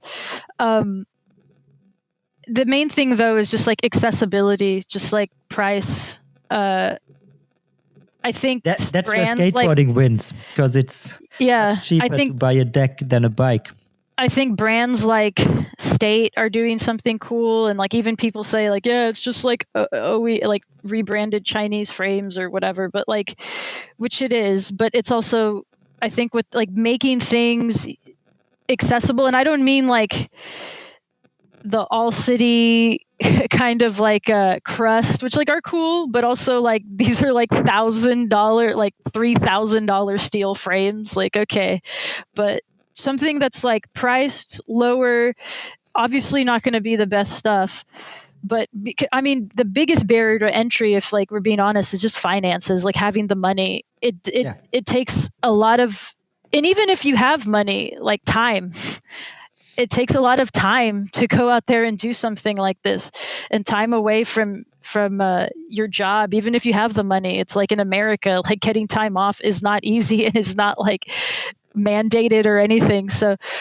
money and time for like younger generations is the biggest barrier to entry. And I say that too, and I don't mean to like offend when I say this, but like there are obviously, and I can speak to like gender barriers to entry, and that they have the women's rides, or they have like the Major Taylor rides and like LGBT rides, and that's all super super cool. I think it's easier for brands to focus on supporting that than it is to like make it financially more viable, because that actually costs brands money to make things easier for people to buy. So if the future can get, I mean, who knows where our future is going, financially, like economically, globally. Yeah, globally, but just acknowledging that the barrier to entry is always going to be, it's not skill. It's not like brands looking cool or whatever. It's just like about finances. That's what keeps people from doing this stuff. It is like not cheap to buy even like a budget bike. And then it's not cheap to get the Airbnb at all. And it's not cheap to get the gas to go up there and to get the time off of work to go to these things. So just like, I just hope none of these grassroots races don't die, because that's a great way to do it. I mean, I know there's a lot of people in Texas that are like really, really fast that like didn't go to Unbound. And yeah, I just think like I see a future where there is this other side of it that does skew a bit younger and is aesthetically cool. Yeah, that would be cool, and I definitely see that this could work. A while ago, I wrote a piece about the future of gravel on the Escape Collective, and how it all started was that I made the case that I find it's so much more visually appealing and aligned with what people like nowadays with the modern times than road racing is, which became popular in a different era when it was super aspirational to be on the road, to drive to a place and so on. And nowadays the roads, if you think about them, you think about traffic jams, and people love the outdoors and nature. And now the question becomes, how can you turn, talking about the sport side, not the even broader riding side and getting out there side, but even on the sport side, how can you create what I refer to as a package for it that goes there? And even there, leaning into this aesthetic side that you're describing, I believe makes a lot of sense. So I think I need to read your piece on that. Because one of the things I think the Gravel Earth series is doing right is their branding is really cool. And then in it, they emphasize the whole like connection to nature aspect of it. And like it's like you can go for a hike. It's, in cycling, it's like you can ride these gravel roads out there. When I was out there in the back half of the 100-miler race, it was these plains. It was just not a tree as far as the eye could see, and these rolling hills. I've been like I've traveled a lot international. I've been all over the world. There's lots of parts of the U.S. I haven't seen, like Kansas. I'd never seen anything like that in my life, and I was taking the time to like look around me and just see these It was beautiful. I'd never seen anything like that before, and just being able to like sweat in these environments and like do some like push myself like outside of what I normally would do. So I think I do like how Gravel Earth series is like pushing their brand as this like adventure connection to nature. And like in that Traka video, that guy Gerard, he says, like, he has a little monologue in there, and he says like it takes like a certain grit that you can have all the watts in the world and you can train super hard, but if you don't have this like X factor, you won't win these races because they're hard in a different way. And like, I think appealing to that is really cool. And I really liked how he said that, and I liked how they put that in that video, and I like how they're leaning into that. I see you're getting Europilled. A bit, maybe, but are normies allowed over there in Europe? I still don't know. I still haven't figured that out. I mean, it's interesting that you say this about Gravel Earth series, because earlier this year, that was exactly one of the narratives I wanted to look at, how people in the States perceive the series, because with all the added US races, they made it seemed like a concerted effort to get more of a footprint in the US and to be more accessible for riders from the States, probably those who didn't get selected for the Lifetime Grand Prix. And I think it's resonating, and it's also differentiated from the other series. And I think they are doing a good job. They upped their content game this year, while people criticize Lifetime because they changed the format of the race recaps. Or they didn't change the format of the recaps, but they no longer have the time of a Lifetime format. And now what they are releasing with the Gravel Earth series is more in this like documentary style format. Yeah, I think they are doing interesting work in the gravel space. Yeah, the content wars, the Lifetime versus I think I'm all for it. It's so new. Like I was very like hesitant on critiquing Lifetime, not because they don't, they're a big they can handle it, but I just wanted to wait to see what they were doing with it. Like I get really annoyed when people use comment sections to just complain and whine.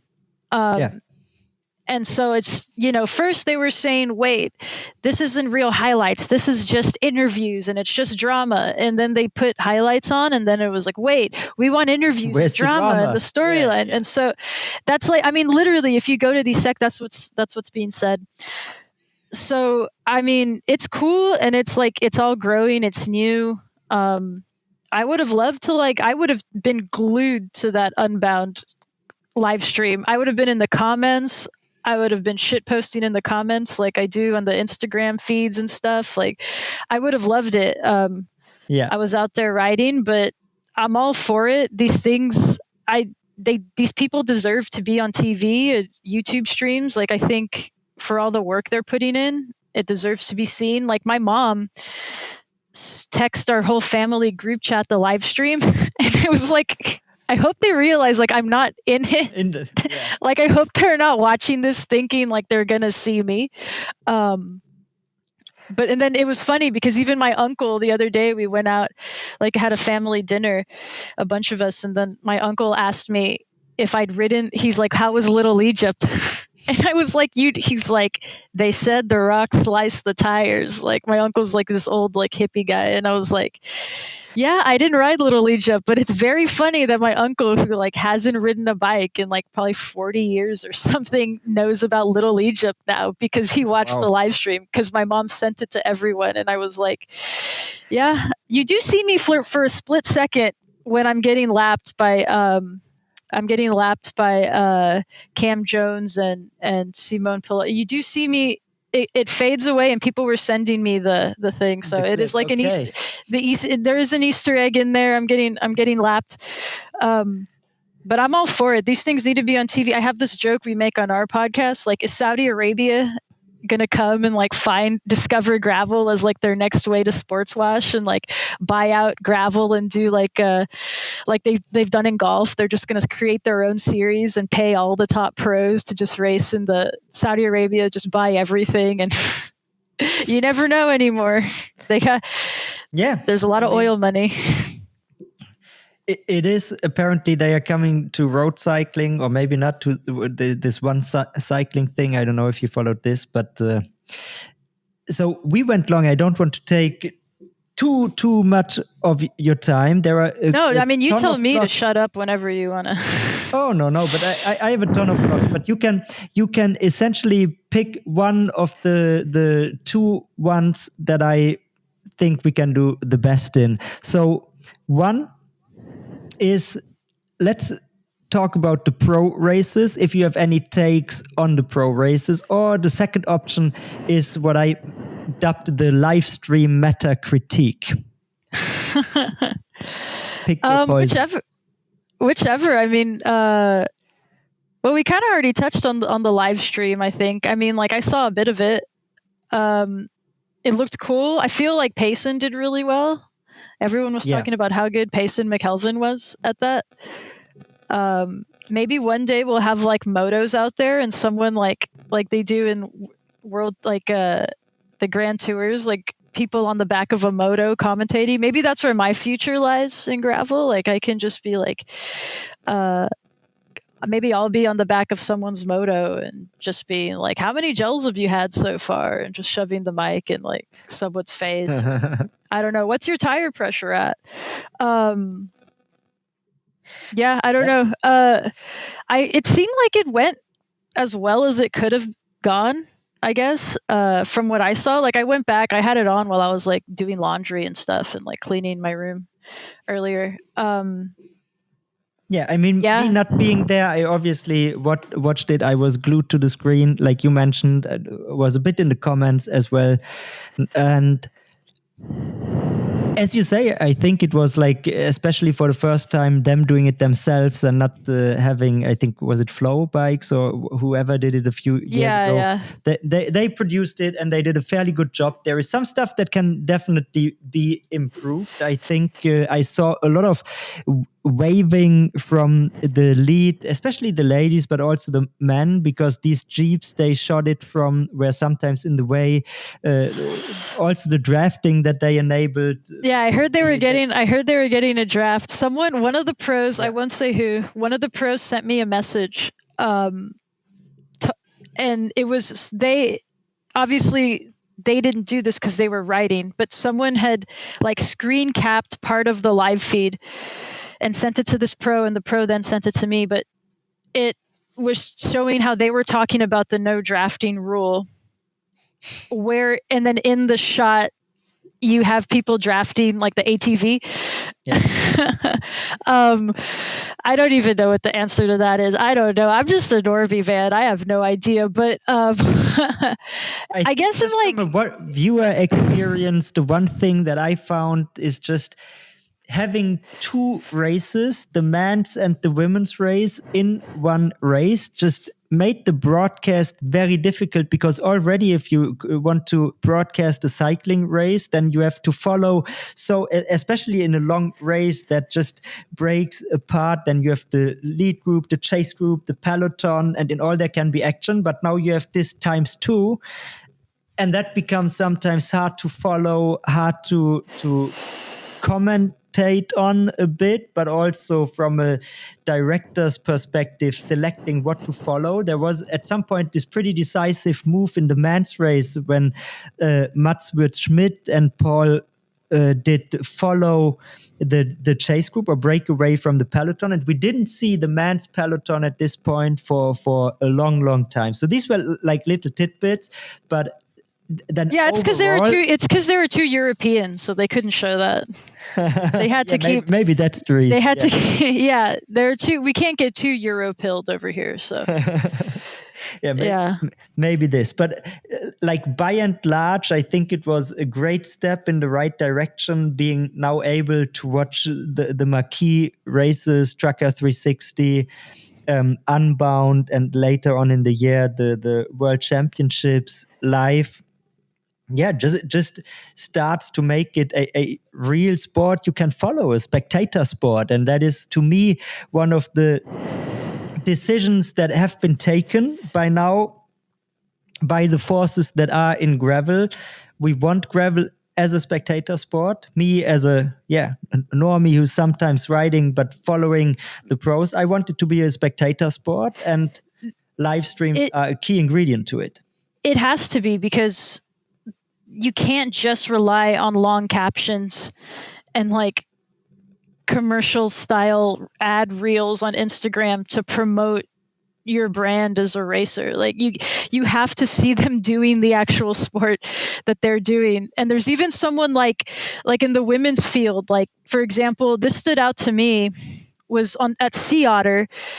There was like Haley Batten had gone ahead of everyone in the women's field. And then it was like Sophia and Cecily Decker, where Cecily Decker was pulling.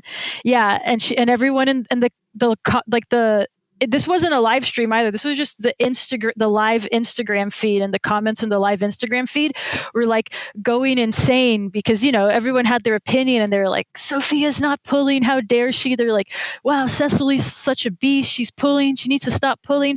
Just that kind of being able to build out a narrative. That was just an Instagram live feed comments.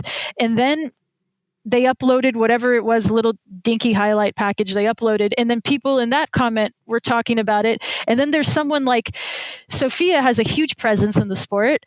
I don't even need to say her whole name. Sophia Gomez, like, you know who I'm talking about. And then like Cecily Decker has a really small following online. I've talked to her about that, but she gained, like, I think you could say through that and being it broadcast the way it was, gained fans. And then here she was again in this break in the women's fields.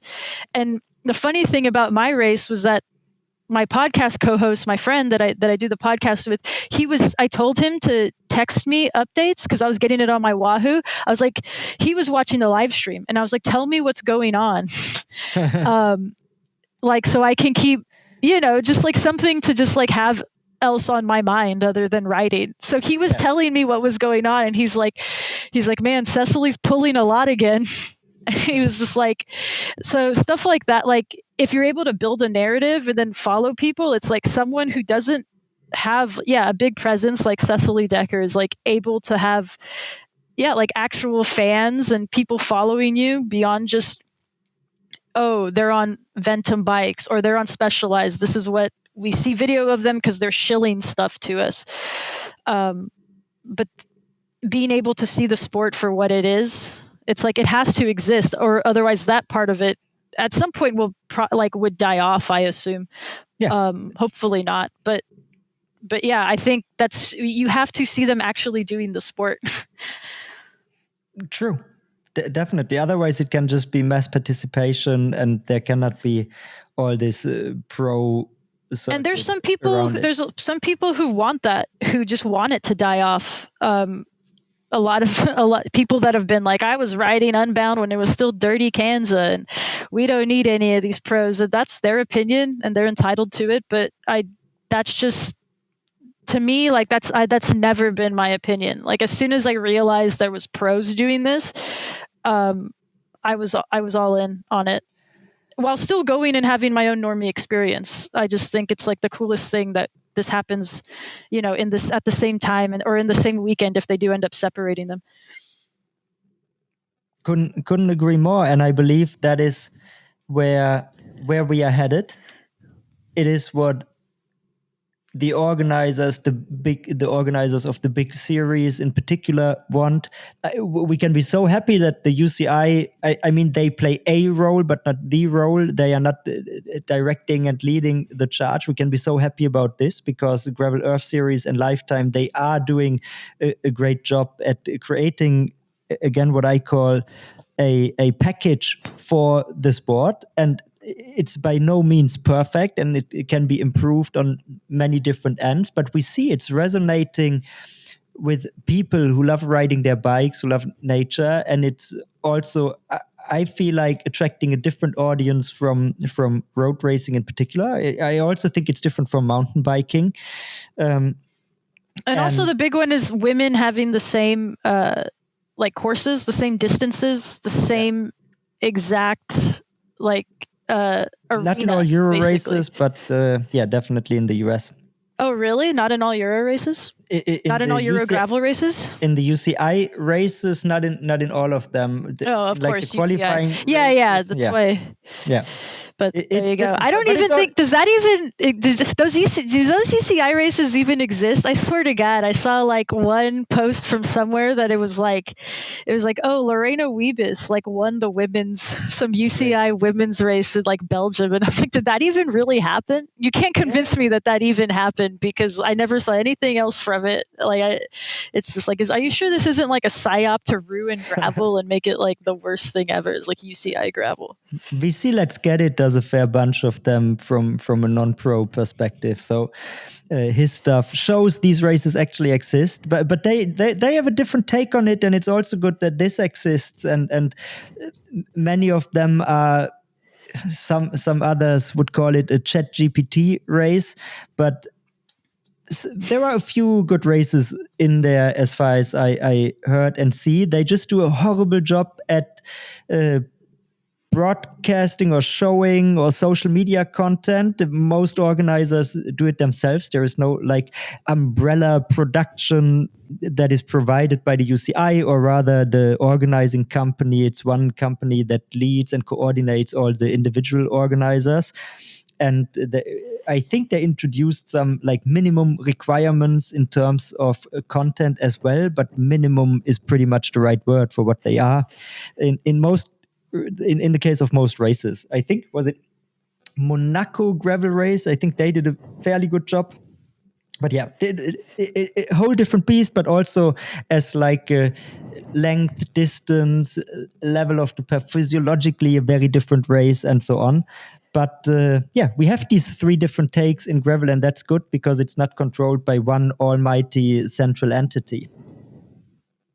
Yeah, and then you just have a weekend with like a gravel dad just uploading his like really like his he still has a GoPro 4 on his chest and just does like the time lapse footage and uploads that onto YouTube, and it's like some of these normie races that's the only media output you get, and it's like absolutely fine. Yeah, definitely. Let's probably end on this note. Guess how many new Instagram followers did Cam Jones get by today from crossing the finish line? 12. No, I don't know. There are actually only 12 of us that care this much about this sport. I don't know. I would say, okay, a little more than 12, maybe like, I don't know, like 800, 900. Okay. I don't know. Interesting. I mean, I got like, because like my first reflex once he crossed the finish line, I went on his Instagram and I screenshotted his follower count and I checked today before we recorded again. By now, okay, wow, you're a true media head then. If you're thinking in numbers like that, true media marketing head. I don't even know what led me to it. It was more like an impulse, and I think because. Like there is this thing that people always talk about, how winning Unbound changes your life, how the sponsorship value increases, and I think they said something to that extent on the broadcast. Or I was thinking about it, and then I thought, and it was literally within 1 minute after him crossing the finish line, I took this screenshot and I wanted to track how it is. He by now gained 3,300 followers on Instagram. And the question that I have in my notes here for this is Unbound washed? Because it's interesting to me that you said like 800 maybe, because only 12 of us care. And I figured like 3.3 thousand. Probably I would have, I felt like I would have expected more, like in the 5K realm or so. But it's significant growth. No, they're actually all bots from New Zealand. Actually, it's all like big New Zealand has actually bought a bunch of bots to follow him to remind people that New Zealand exists. Yeah, I don't know. Yeah, that's what I think. Most of my followers are bots. Maybe, I don't know. I can't believe that I even have as many as I do. But at some point, my friend actually texted me and he said, I wish I could remember the number. He said there's like 30,000 people watching live is what he texted me, I think, like on the number on YouTube. He's like, this is crazy. There's 30,000 people watching this. So you said, how much did you say? 3,000 followers he's gained? Yeah, 3.3. Yeah, I mean 10% about maybe of like the most followers that yeah, I don't know even if that's like more or less than what I would have thought. But maybe, I mean, like maybe it's not washed so much as is like the sheen has kind of worn off, maybe, of like this means you are the best, because there are like all the Graveler series races that are like track is getting so popular now, and there's just more of them, like bigger races, and like I don't know, it's like actually Dylan Johnson didn't go, so that means that the Gravel Dad's favorite athlete wasn't there. So maybe they would have had more watching if he had been there. Maybe. So yeah, I don't even know if that's more. I guess that's more than I thought, but I feel like that's a lot. How much did he have? So what did he grow to? Was that like? I think 4.4 and now 7.7.